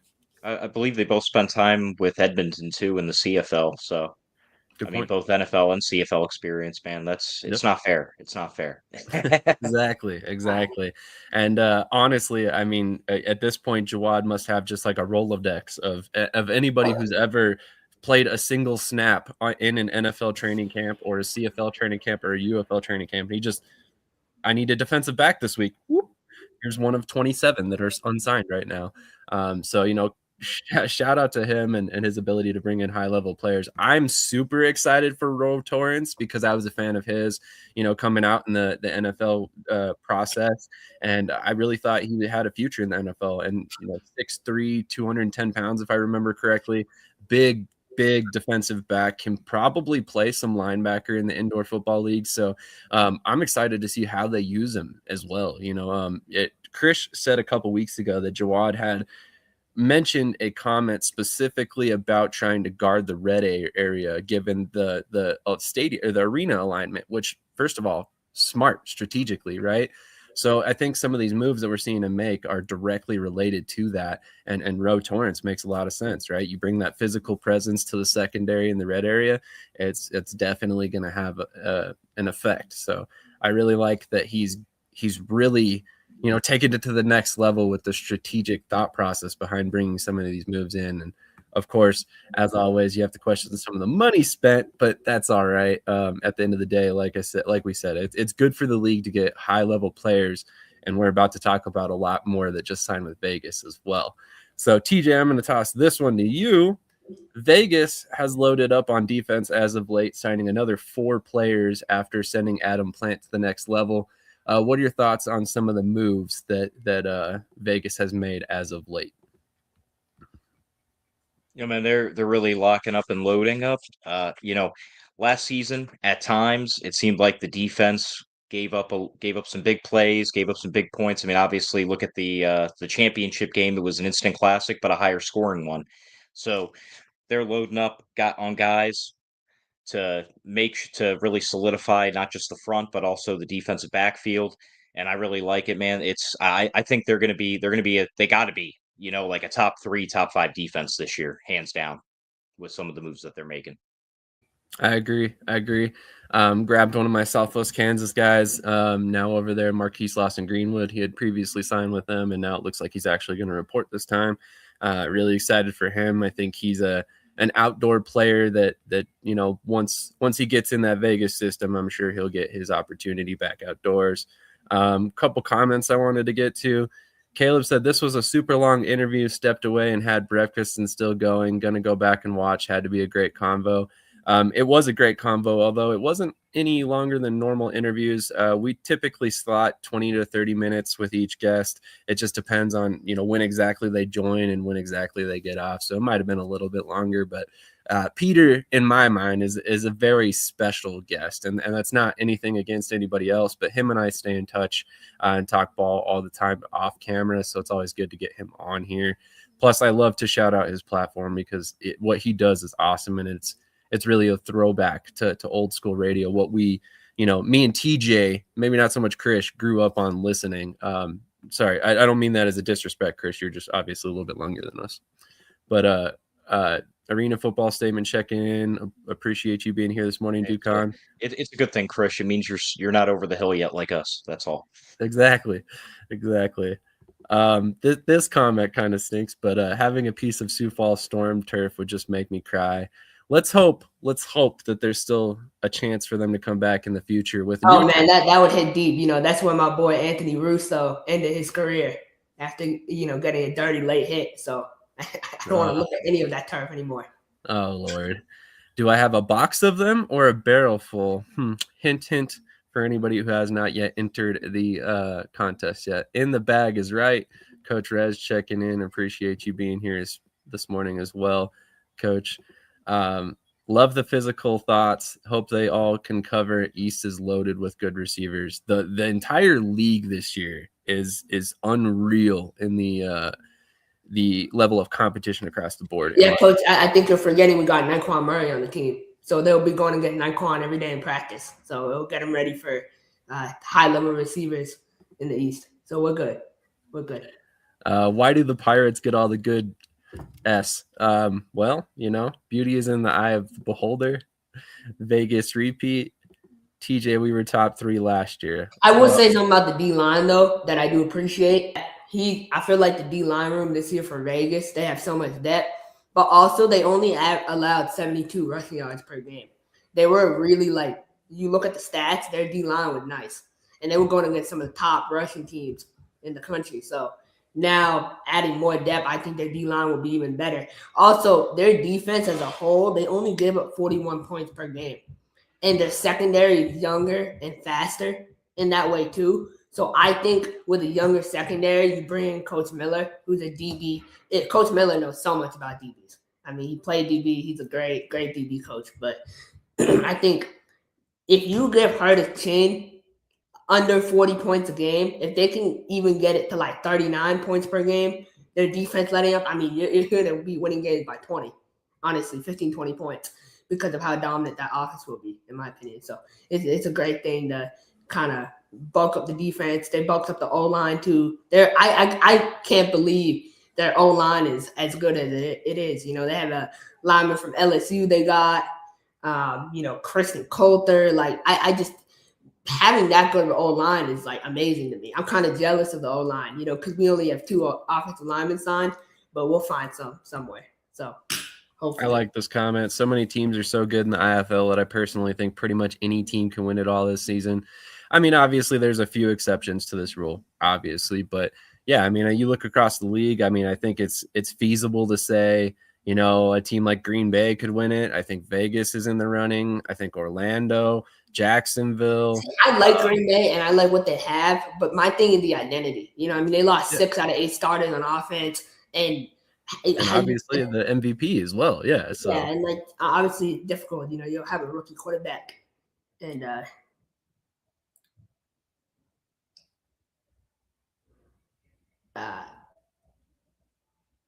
sorry, I'm trying to read this mountain of a paragraph here. Do you guys have so much connection to teams now that you don't cover actual news and put teams on blast for not doing things the right way and being shady, or is that stuff swept under the rug now? Just asking. Just tired of crap getting overlooked with some teams that are not doing things the right way and many people are going to suffer from it. Just sad no one wants to put teams on blast to do the right things and players are going to suffer the most. It's okay, Coach Rez. We know you don't watch every episode, so we'll just leave it at that. We already covered what you're discussing, and we're not going to spend more time on a subject that's weeks old at this point. But you know, I understand that, you know, some people feel some type of way when we don't necessarily attack certain teams, but we don't necessarily have all the information either. So we've discussed that situation. If something new comes up, we will certainly spend time on it, but we have not. We're not going to address something that's weeks old at this point. So going back to the IFL topics at hand, considering we haven't even discussed the AAL yet today, Malik Jones has signed with the San Diego Strike Force once again. LaQuinston Sharp is back with Fishers, but the really big free agent news out of the league this week was Marquell Wade has signed with the Jacksonville Sharks. Obviously, he was previously signed with the Albany Empire. Albany Firebirds. So what are you guys' thoughts on Marquell Wade returning home to Florida? Let's go to TJ first. Man, when I first saw this, I thought it was a typo, man. He's been playing forever. But hey, man, he's a GOAT, and maybe he's going back home for one last round. Who knows? Yeah, and I mean, me personally, I think Wade could definitely be outdoors, so hopefully he gets that opportunity. But I'm very, very curious to see what exactly happens this season. So I like Marquell Wade. You know, that's my guy. I mean, we've got a relationship about camera, but Wade is older now, so his UFL and CFL window has kind of closed, and I think he knows that. But to return home and to play in front of his family was really important to him. So that's why he went back to Jacksonville. And I think it's cool, you know, they're keeping the local kids home. They got Krish Vyas on the team. They got the Krish Vyas on the team. They got Jimmy Robinson, and they got Wade, and they're all from Jacksonville. Like, that's pretty cool to me. So I brought him in the league with the danger. Wade to Jacksonville is epic. I agree. It's going to be a huge signing for them. Jacksonville's offense is very impressive this year, especially with all the Florida guys that they've brought in over the past couple seasons, including Krish's former boo over there, Jimmy Robinson. You know, obviously one of the best in the league, so very excited to see him back as well. At Arena Football statement, they are putting everyone on notice, referring to San Diego. Damn, Kevin Hart voice. All right, so we're gonna hit a quick commercial break, but before we do that, TJ, I know you got to get out of here, man. Thank you for joining us today, as always. Love having you on, and can't wait for next week. Absolutely, man. Everyone have a great weekend. See you guys next week. Absolutely. Have a great rest of your day, man. Look forward to seeing you next week. And shout out to the NAL shop where you can get that shirt and many more. So definitely go check that out. QR code in the corner. All right, TJ, have a great day, man. All right, you guys too. See you. Talk to you later. But interesting point, though. What was I going to say? I was thinking about. Couldn't tell you, man. No. Oh, yeah, Green Bay. I was going to mention something about Green Bay. Do you feel like if you look at the quarterback room kind of from top to bottom, do you feel like they have the pieces to be competitive this year? Yeah, refresh my memory. It's Liam Thompson there, right? Yeah. Okay. They have Liam Thompson, Cole Stetson, and DeMillon Brown. Yeah, I'm actually pretty high on their quarterback room. I think Thompson's ready to take a step into being a starter. Obviously, him getting the opportunity with Bay Area last year was important. You know, that kind of tells you the caliber of player he is. getting the opportunity with Bay Area in the first place. So, now that he has kind of a year under his belt in terms of understanding the game and learning the game, I think that he's going to come out firing in Green Bay. And I think Corey Roberson and the Green Bay staff have done a really good job of plugging and playing, right? And I think it's going to be a test, obviously, because as you said, 6 of 8 offensive starters are gone. So that's huge. But at the same time, I look across the lineup and I see the players that they've brought in, and I think I don't want to say that you're swapping out like for like, because obviously Max Mailer had a killer season last year, but I think you're getting a similar level of talent. Now, if they can live up to their potential, obviously that's going to take some time to see, but I think Thompson has the potential to be a top 5 to 10 quarterback in the league. It just depends on how everything works out there in Green Bay. I agree, and I also think I like Devlin Brown, the quarterback they brought in. I mean, he's dynamic. He can run, and he can pass at a high level. But I mean, not at a high level, but he can throw the football. He's mobile, dual threat, and I think they want someone with the dual threat. The way they run their offense, Cole Stetson is more of a pocket passer, in my opinion. So, I mean, week 1 is going to be crazy. They play Vegas, obviously, rematch of the championship game. For me, that game will come down to line play, right? Vegas' O-line versus Green Bay D-line, and who can get the most pressure. And I think if you look at it, that game for Vegas, if they win, that's Coach Davis's 80th career win all time in the IFL. So, I mean, can you believe that? Like, starting off the season, defending your championship with that win, I think it's going to be a big deal. So, it's going to be a fun game. I can't wait to talk more about it as the game gets closer because, training camp for Green Bay here starts soon. So, Agreed. 80th career win. That's huge. Not many coaches have been able to accomplish that mark in the IFL. 44 in Nebraska, 35 in Vegas. So I believe if he's 5 away from having 40 plus wins with 2 different franchises, it's kind of insane. So you're not wrong.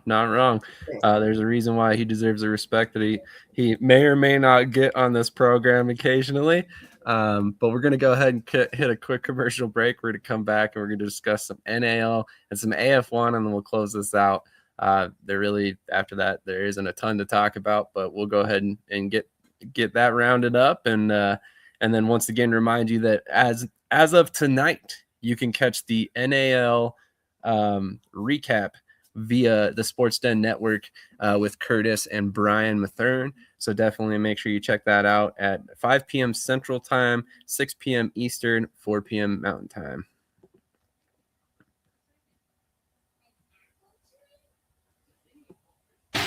Nah, Coach Tony, man, you got to pick a different team than Vegas. You got to pick a different team than Vegas, man. Especially after that whole little whatever, I don't even know what to call it. You got to pick a different team, man. Go through all the rosters and be a fan of a team. Do not pick Vegas after all that, please. Oh Lord! All right, I'm gonna hit that commercial.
We'll come down to coaching, but Vegas got some players. I and have an we're extra, going you know for what? We them. have room on the Orlando Pirate bandwagon. So if you want to hop on, it's leaving soon though. So you got to make that decision quick. Gotcha. Playing the champs does something to your team. That's true. Bro, you 0-50. I don't know who that's referring to. Texas Pete, thank you for shouting out the NAL show. The UFL show wasn't on last weekend. Are you streaming it tomorrow? If you're referring to the UFL show for us, we are not coming back until the week before the season. We'll do like one more recap before the season, and then we'll get into our season previews. If you're talking about the Sports Den, I would actually have to check his schedule. I don't have it memorized at the moment right now, so I definitely am not the authority on that one yet, but all of their shows will simulcast to our network as well, so the timing will be exactly the same when they do broadcast. So Curtis or Brian, if you guys are in the chat, if you could answer that question, that would be great. And then Kevin O'Hanlon still checking in. Check Rez, miss you guys, or miss you, my guy. Hope everything is great with you. So we're going to go ahead and transition over to the NAL, and we will discuss a couple things that have come up in the NAL. Some recent signings that have gone through. Shea McGrath, previously with the Billings Outlaws, has signed with the Southwest Kansas Storm. Dallas signed Donnie Lewis, previously with Krish's Pirates. And then there's been a couple interesting signings with Louisiana. Jamarsha Huglin, hopefully I pronounced that correctly, is a wide receiver for ULM. He was also a ran track.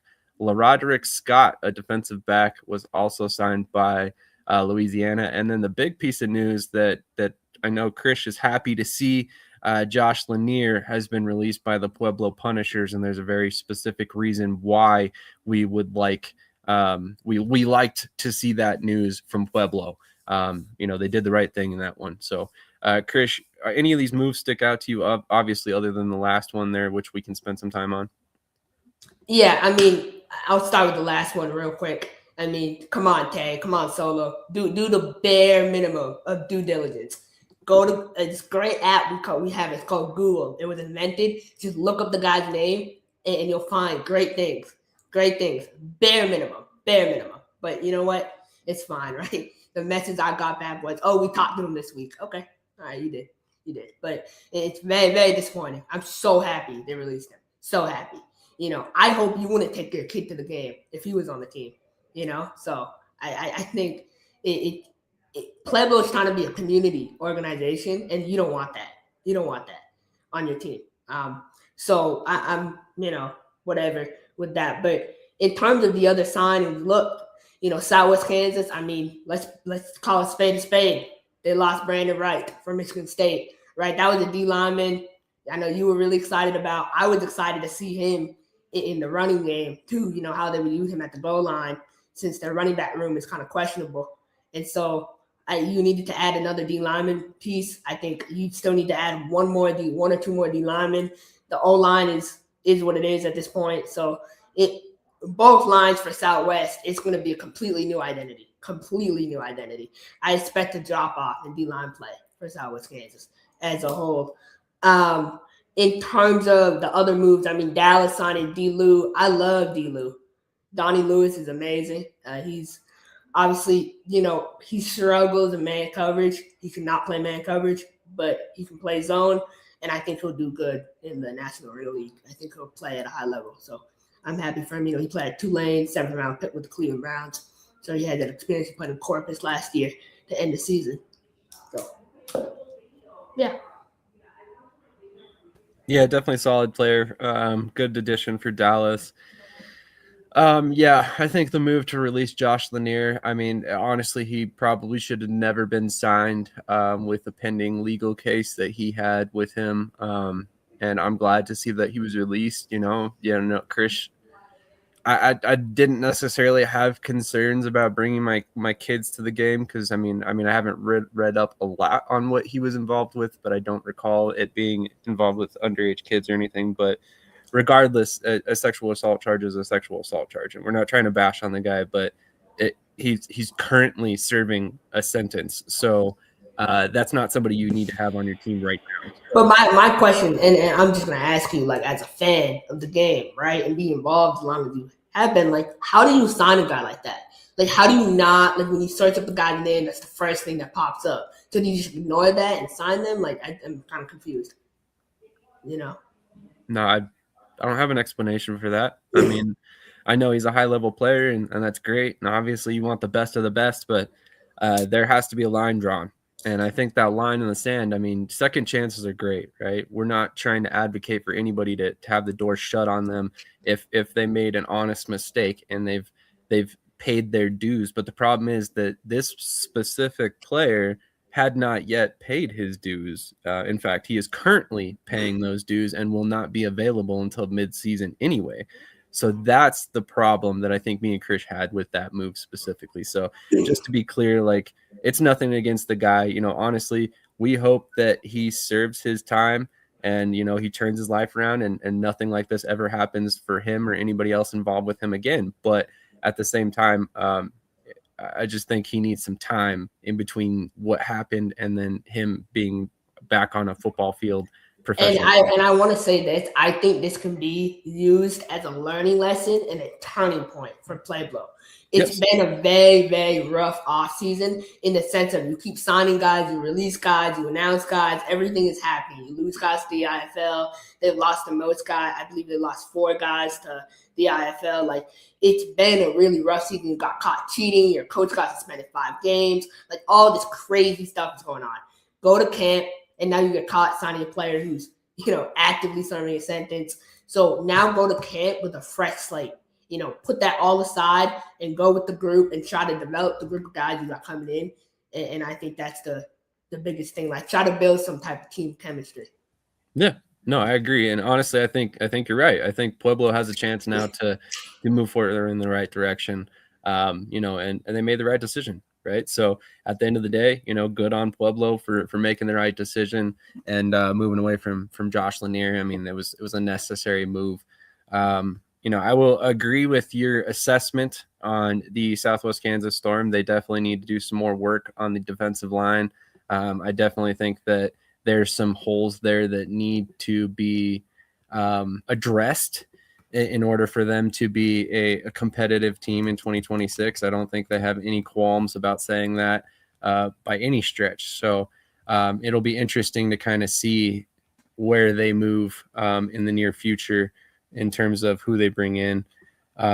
Couple comments. Coach O'Neill. Krish picking teams and coaches to win is the worst luck to any arena team. Coach, I had a 74% rate percentage picking games this year, so I would question that. Which Krish is accurate, and that's not his statistics. Those are statistics picked out by somebody else that did the math. The Arena Football Statement can attest to that. But I also want to say, didn't he pick the Monsters last year? Yeah, in the championship game, because I knew Hot Springs quarterback Ambrose held the ball for too long going against the D-line, so that was easy. But no, in the beginning of the season, I was not. I was questioning what they had going in Minnesota. This comment's awesome to see. Gina Thomas, former owner of the Duke City Gladiators, checking in. Gina, really appreciate you being here this morning. You've been one of our biggest supporters since day one, and our heart goes out to you. And just know that you're in my thoughts as always. So really appreciate all the support over the years, and I'm glad to see you in the comments today. Last day of the Eagles being defending champs, sad day for me. You're right, but at the end of the day, I'm an Eagles fan. I've been an Eagles fan since the early 2000s. I was accustomed to losing in big games long before we ever won. So I'm used to this feeling. Nicole says there will be no Eagles slander today. You feel free to slander away. They earned it this year. I'm glad we got a new offensive coordinator. I'm very excited for the Sean Mannion experiment. Mike Davis with his little comment here. To all coaches and players this year, wishing y'all well. Enjoy the moment as a fan of the game. Personally miss the war room and the ability to prepare. Y'all be cool. Glad to see the show is thriving. Hope y'all continue to grow beyond the current ceiling. Thank you. I appreciate that. we hope you get back in the ball at some point, Coach O'Neill. You're a lot of fun to follow along with, and we hope that this isn't the end for you. You just have to go there, Coach O'Hanlon. I've been an Eagles fan since Jaws was playing, but born and raised in NOLA. Philly, fly Eagles fly. Ron Sosa checking in and laughing. No, he picked against us. In the beginning of the season, I was high on what team was the Goats. I thought the Goats were going to be really good. Oh yeah, right. But then towards championship week, I have the screenshots. I did pick Minnesota towards the middle of the season because I knew, whatever. This is hilarious. No, just glad Krish picked I bet Vegas to win the national championship. I bet $200 and I won $150. That was a nice steak dinner and a glass of champagne. I did. So you're not even allowed to drink champagne. Hopefully that was in another country, sir.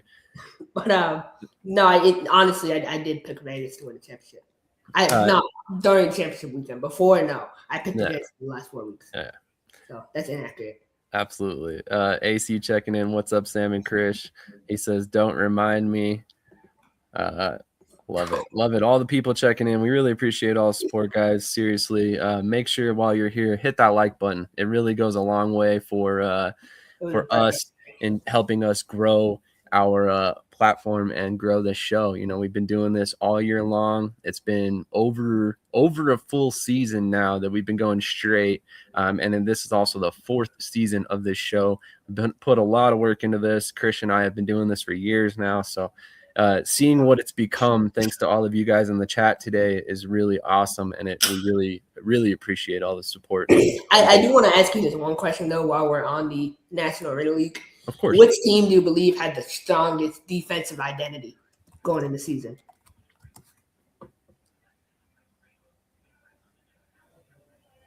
That's a really good question.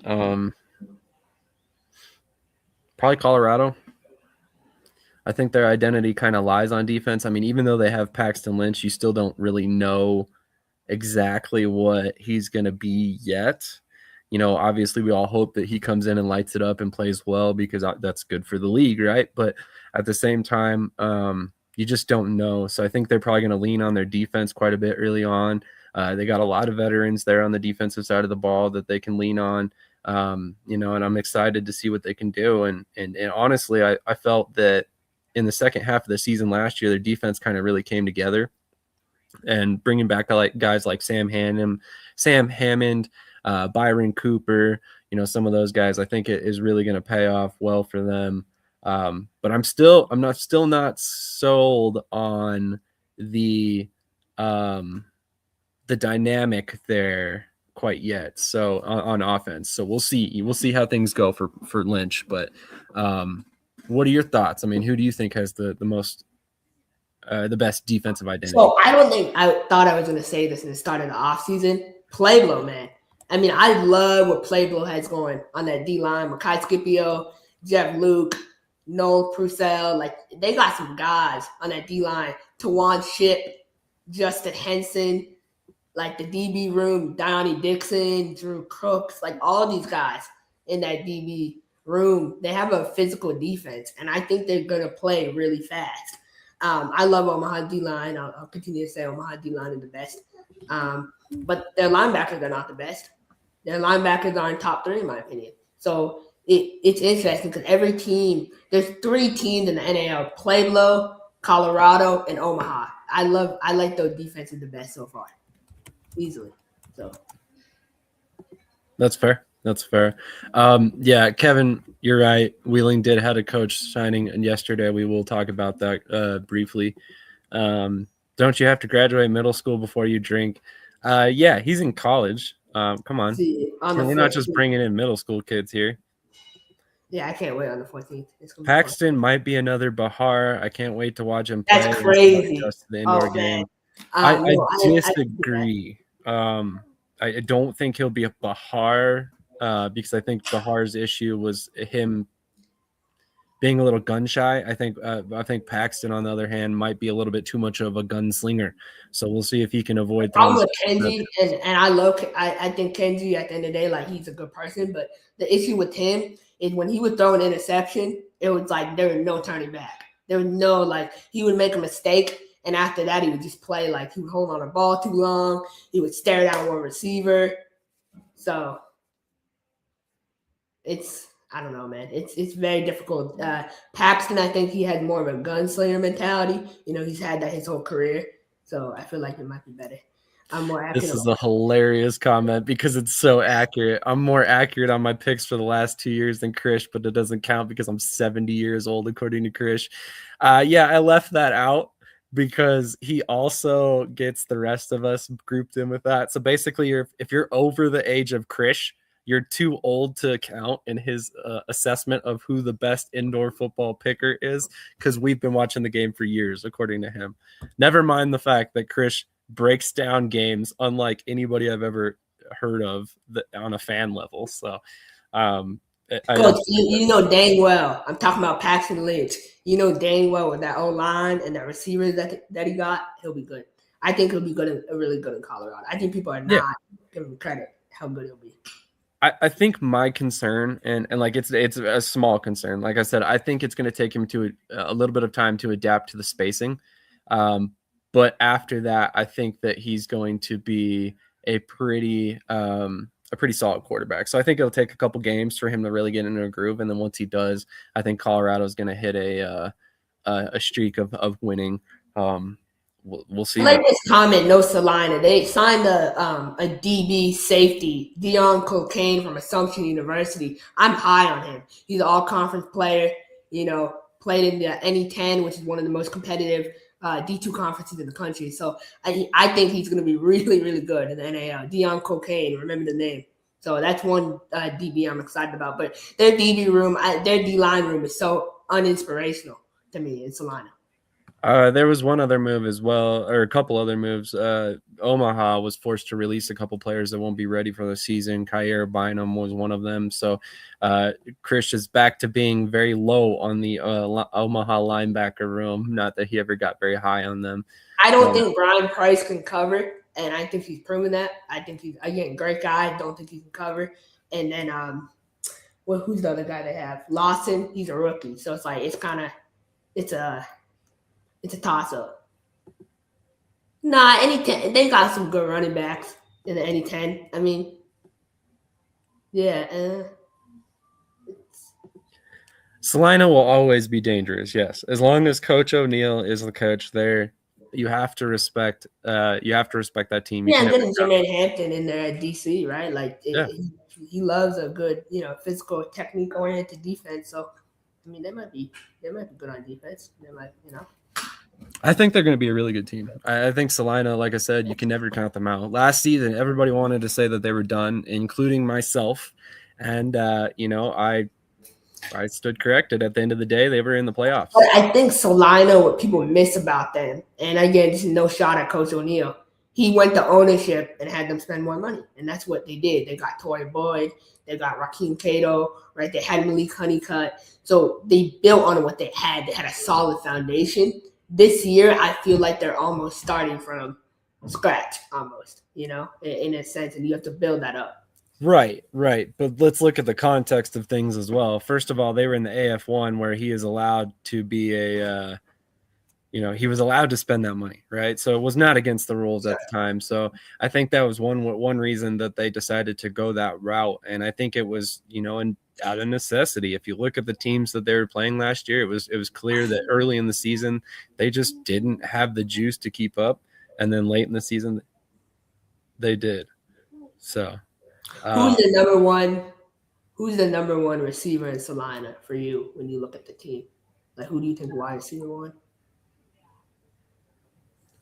That's honestly a good question. I'd have to really look at their roster. I'm not super familiar with who they have on the roster currently.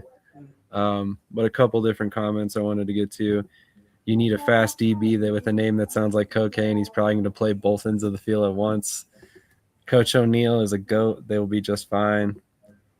I wish Salina was done last season. I could have my QB back. Just kidding. O'Neill is the GOAT. Always wish him success. Not too many teams jump from styles of play and are effective immediately. That's impressive. Now that they're back in their style, they can play to their strengths and their roster strengths. Agreed. All right, so let's go ahead and take a quick commercial break. We'll come back with the AF1, finish this bad boy out for the day, and get out of here.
Just one more quick reminder that you can enter to win a piece of Sioux Falls Storm turf.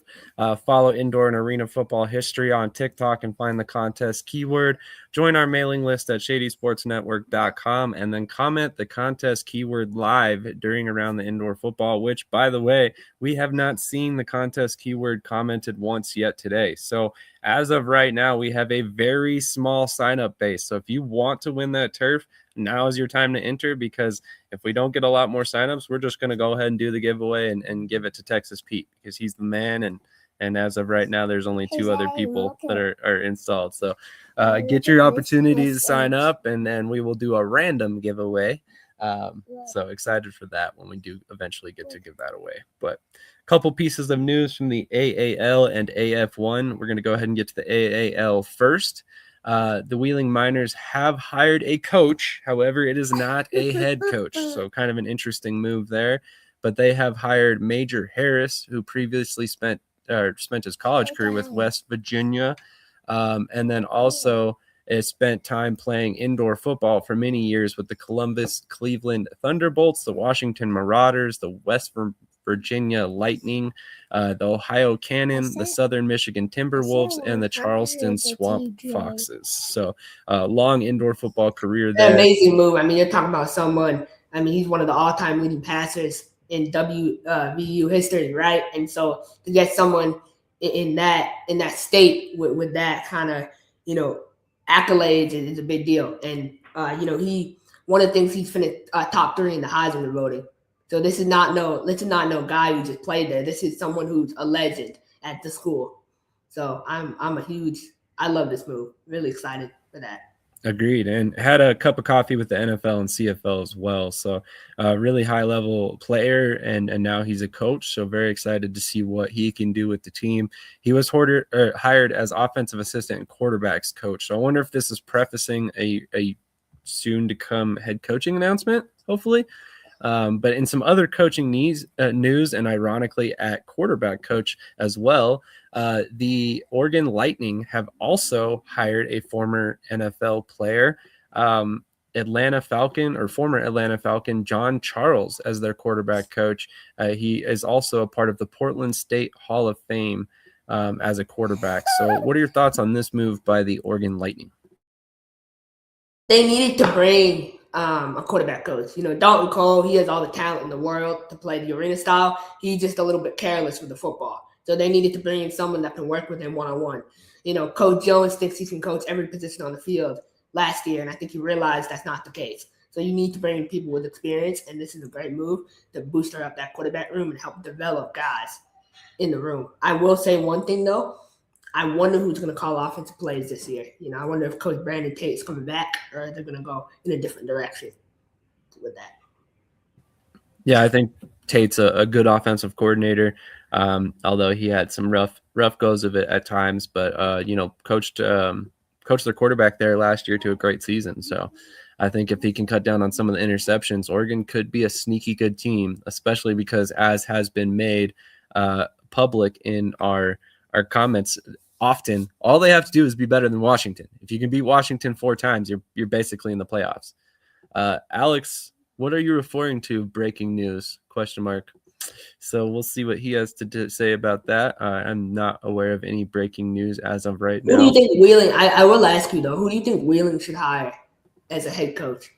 It's kind of late, but yeah, it's super late in the process, and I think honestly their best bet is going to be to find somebody there locally. And I mean, honestly, it would be a weird move at this point, obviously, but I mean, if you had a guy like Major Wright in your back pocket, I have to wonder why you didn't just name him head coach. Now, obviously, he doesn't have, to my knowledge, a ton of indoor football coaching experience. I'm not super familiar with him, to be honest, but with that in mind, I mean, if he's got ties to the region and strong ties at that, it would make sense to give him an opportunity as that head coach. But honestly, I mean, if you're looking for established coaches, there's not too many that I know of left available right now. So we'll see what they can do. But I mean, realistically, and I know, this might not sound great, but honestly, what they could do is Ben and like their roster is kind of being built out already. So they have all the skill positions down. So if I was them, I would use the draft coming up to focus on offensive linemen, draft some linemen. And that way, if a head coach comes in, they just have to coach. They don't have to worry about like building the team. So, and for me, I am high on this guy. I think Chris McKinney should be the head coach. I think Chris McKinney, he's with Columbus. I think it'll be a great fit. So I want to see Chris McKinney get the head coaching job. Okay, and now I really want to know what you're talking about when it refers to this. I'm sure this is just a joke going back and forth. You guys seem to have a good relationship. But moving on to AF1 transaction information, Nashville is making a lot of moves as of late. They signed offensive lineman Pika Leota, formerly of South Carolina, 6'5", 330, another big man up front. That's always a good thing when you're talking about the AF1 style of play. They also signed the previously mentioned Brandon Wright, which they list him as a fullback and linebacker. I've actually have a personal relationship with Wright, and he has said he wants to play defensive end, so that'll be interesting to see there. But he is Thomas was so heated, losing Brandon Wright. I mean, come on, man! Like that was his prized possession. Now he's gone. I don't know about prized possession, but he was definitely excited to have him. But yeah, Wright I think is a perfect fullback for the AF1 style of play. So I think it's a really good move by Nashville. I think it makes a lot of sense for the team, but they've got a lot of solid players there on the team. So he's got an uphill battle to make the roster. So, let's not necessarily say that he's on the team quite yet.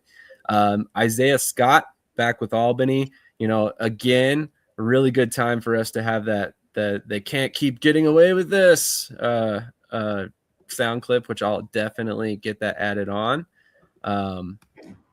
But on that note, he returns to Albany, 6'3", 220. Previously spent some time with the UFL, didn't get drafted in the restructure draft, which again was a silly thing in the first place. But now he's back with Albany and reunites with his quarterback, Sam Castronova, which signed. We discussed that last week. Emmanuel Bowden, defensive back with Michigan, signs with Michigan out of West Liberty University. And then Kennedy Nelson, a linebacker and defensive lineman from Davenport, has signed with Nashville. A couple league suspensions. Shaquez Bond, who has signed with Southwest Kansas, he will be reporting to the NAL. He's caught a league suspension. Demetric Anderton, another offensive lineman for Nashville, has caught a league suspension. I'm not sure where he signed. Do you remember where he signed, Chris? Yeah, he signed with that scam league, International League. Okay. Arizona that team. Makes sense. Anderton previously played with the LFA. He's a big money guy. That's all he's in it for. So he just wants money. He doesn't care about the game. Yes, that checks out. Marquell Wade obviously catching a league suspension for signing with the Jacksonville Sharks, as we discussed before. It makes a lot of sense. It's close to home for him. Nashville released a defensive back, Christian Maddox out of Fort Valley State, 6'3", 210. Probably was going to play some jack linebacker for them, I imagine. And then they also lost another defensive back to retirement, Jamel Williams, 6 foot 215 out of East Texas A&M. Any of those moves kind of stick out to you, Krish? Yeah, so Isaiah Scott, obviously, I mean, that doesn't really need to be spoken on too much. Amazing receiver, but, it's a depth again. I mean, you have, Isaiah Scott, Dwan Brown, Darren Townsend, and then now Tyree Chamber, Donovan Ali, bring that receiver room loaded. Honestly, it's good. Castanova will have unlimited weapons to throw to. Another thing, let's see. The lineman that Nashville signed from South Carolina was a red shirt in 2019, so he hasn't played football in 6 years. So he must be local, or someone must know someone. That's kind of strange move to me. And then the third thing is, breaking news. I got some good news for everyone. Multiple sources have informed me that newly traded Washington Wolfpack receiver Quintavious Workman has no plans to ever play for the Washington Wolfpack. So he does not want to play. He said he'll sit out the season before playing with them, which is insane to me. Actually, that's a good point. He posted on Facebook earlier this week that a lot of people took it as a joke, but he said 1 year off won't ruin my career, right? So it does seem like it's trending toward him RTRing with Washington, which opens up the question, is he a guy that's going to be on the map in the NAL, the IFL? Sitting out a season. For me, if I was Akil in Washington and I see Quintavious Workman coming in, I would be scared. My number one spot would be taken because, Quintavious is a good receiver, man. He was good in Corpus last year. He can play for sure, but I wonder if he really fits the indoor style. I don't think he does, so I would use him more in the arena style. So if I was him, I would just go to Washington and deal with it, honestly. I would agree. I would agree wholeheartedly. I mean, if you go over to the IFL, if you go over to the NAL, you're going to be in an offense that's passing a lot less. Then on top of that, I think it's a benefit to Washington to have a guy like Akil Greer on the other side, because how many other teams have 2 6'3+ defensive backs to cover those guys? All of a sudden you remember Deshaun Williams is not coming back either. So you lost Deshaun Williams in that core. It's who do you really have, Yeah, I think if you had Workman and Greer there as a 1-2, that would be dangerous, in terms of the deep ball and the red zone. So, but the thing is, he's kind of and no disrespect to him, I'm sure, great guy, but he's kind of a flight risk at this point because of the Texas syndicate, I think, in the COFL. Is owned by his father. Yeah, so he'll leave. Are you sure about that? Hold on. No. Wait, what offensive lineman? The offensive lineman that I mentioned, I must have said that wrong because I must be thinking about something different because he played at South Carolina, the one from Nashville. How did I miss that? Leota? Yeah, that's crazy. Oh, okay, I missed that. I thought you were talking about Kennedy Nelson when you said that. That's my fault. Yeah, no. But good catching me, CJ, on that one. So I think that those are the big moves. I mean, I think Quintavious should go to Washington. He really should, but he won't. Also, in other news, the defensive back that Nashville released has signed with the Arizona Bandits, Christian Maddox. So Arizona Bandits? Sorry, wrong. That my fault. He was with the Arizona Bandits last year. My mistake. I misspoke. My fault. So yeah, definitely interesting to see that as well. Okay, all right. Yeah, I'll see you there too. Yeah. Getting called out in the chat, but I cannot believe I missed that. I don't know how I missed that. It's all good. It's all good. You can't. Okay, look, he can't be right all the time. So despite the fact that he only is right about 45% of the time, we don't have to give him shit all the time. Okay, guys, you got to take it easy on him. He's just a young kid. Okay. No, I should have not. That was bad. I cannot believe I missed that. No, that's fair. That's fair. Okay. So you look at the AF1, right? You look around the league. Albany, obviously, number one offense, right? We talk about that. Who do you think outside of Albany has the best receiver core or room? Top to bottom. That's tough because I really liked what Minnesota had for a while there, but them losing Jamal Couch and then trading away Workman, you have to kind of question that unit at Oh this no, point. Jamal Couch is still with them. I thought he signed with the CFL. No, you're thinking of Jamal Banks from Nebraska. My bad. Thank you. I'm glad you clarified that. My bad. Jamal Banks signed, and he was with Minnesota, correct? Yeah. Well. Okay. Yeah. Thank you. My mistake on there. I didn't mean to mistake their names, but yes, losing Banks was a big blow because for similar reasons. You know, you have Couch there, who's what 6'5", 220, something like that, right? Yeah. And then you have Workman, who's what like 6'7", something. And then you also have Banks, who was like 6'5" as well. So also, Winnipeg, their receiver room is kind of like loaded. Last time I checked, so I wonder if he makes the team, and if he doesn't, does he actually come to Minnesota? I could see him come back to Minnesota for sure, but at the same time, you got to figure CFL camp doesn't even kick off till later. So I mean, it's going to be like a month and a half, 2 months through the season before he even finds out if he gets cut. I mean, for me, the answer to that question is pretty simple. I say Kentucky. I mean, what you got? Darius Prince, Desmond Epps, your boy from Southwest Kansas. I'm blanking the name. Hall, right? Flanagan. Hall.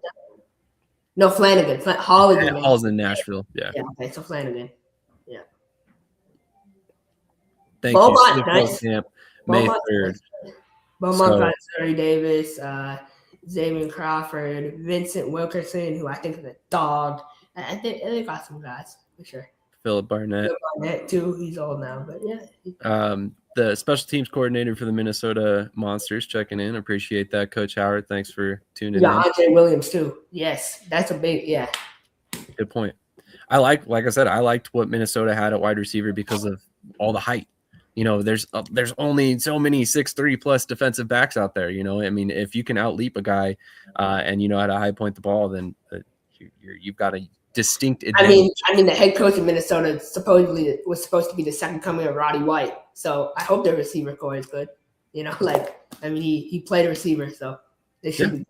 Yeah. That should be their strength, and that's not necessarily calling him out. That's his former position. So it makes perfect sense, you know. But anyway, I think that pretty much wraps it up for our show today. I mean, we had a couple great guests. Like I said, a little bit IFL heavy today. Wasn't necessarily by design, but I really wanted to get Peter on after the news from him being announced as one of the PA announcers and play-by-play guys. And then Chima is a guy that I've known for many years now and never had him on. So it seemed like a good time to get him on as well. We will have some very special IFL guests coming up, or IFL tied guests coming up in 2 weeks on the 21st. So mark your calendars for that one. If you have some interest in some of the IFL partnerships that have been formed as of late, we're going to have some special insight into that partnership, or some of the partnerships that have come about via one of the companies they partnered with. So I'm very excited to have some of those on. We got some comments in the chat real quick. I'm going to run through real quick, talking about all these receivers makes me want to look for one more. Great show today. Krish hating on Phil. I'm not hating on Phil. He's just old. Mike D, best IFL coach. Yeah, firmly believe he's one of the best for sure. There's a lot of coaching talent in that league, so I don't want to shortchange anybody for sure. But hey, Claude, if you do end up coming back to the IFL, please go to the Western Conference. Do not come to East. Please. Do not go to Tulsa. Please. Lord. All right. Well, on that note, we're going to go ahead and wrap this one. My nephew, Phoenix Sproul, going to turn up this year. Phoenix Sproul is a baller. I'm really excited to see what he can do this year as well. Dakota State and JMU, man. Yeah, I like him. He's good. Absolutely. So on that note, here is your PSA before we close this show out. I don't know what we're yelling about! Loud noises! Yo, what's good? Cedric the bus driver here. I don't know about you guys, but I know what I will be doing every Tuesday, Saturday, and Sunday. And Thursday nights too. I'll be over at Shady Sports Network, so catch up with me.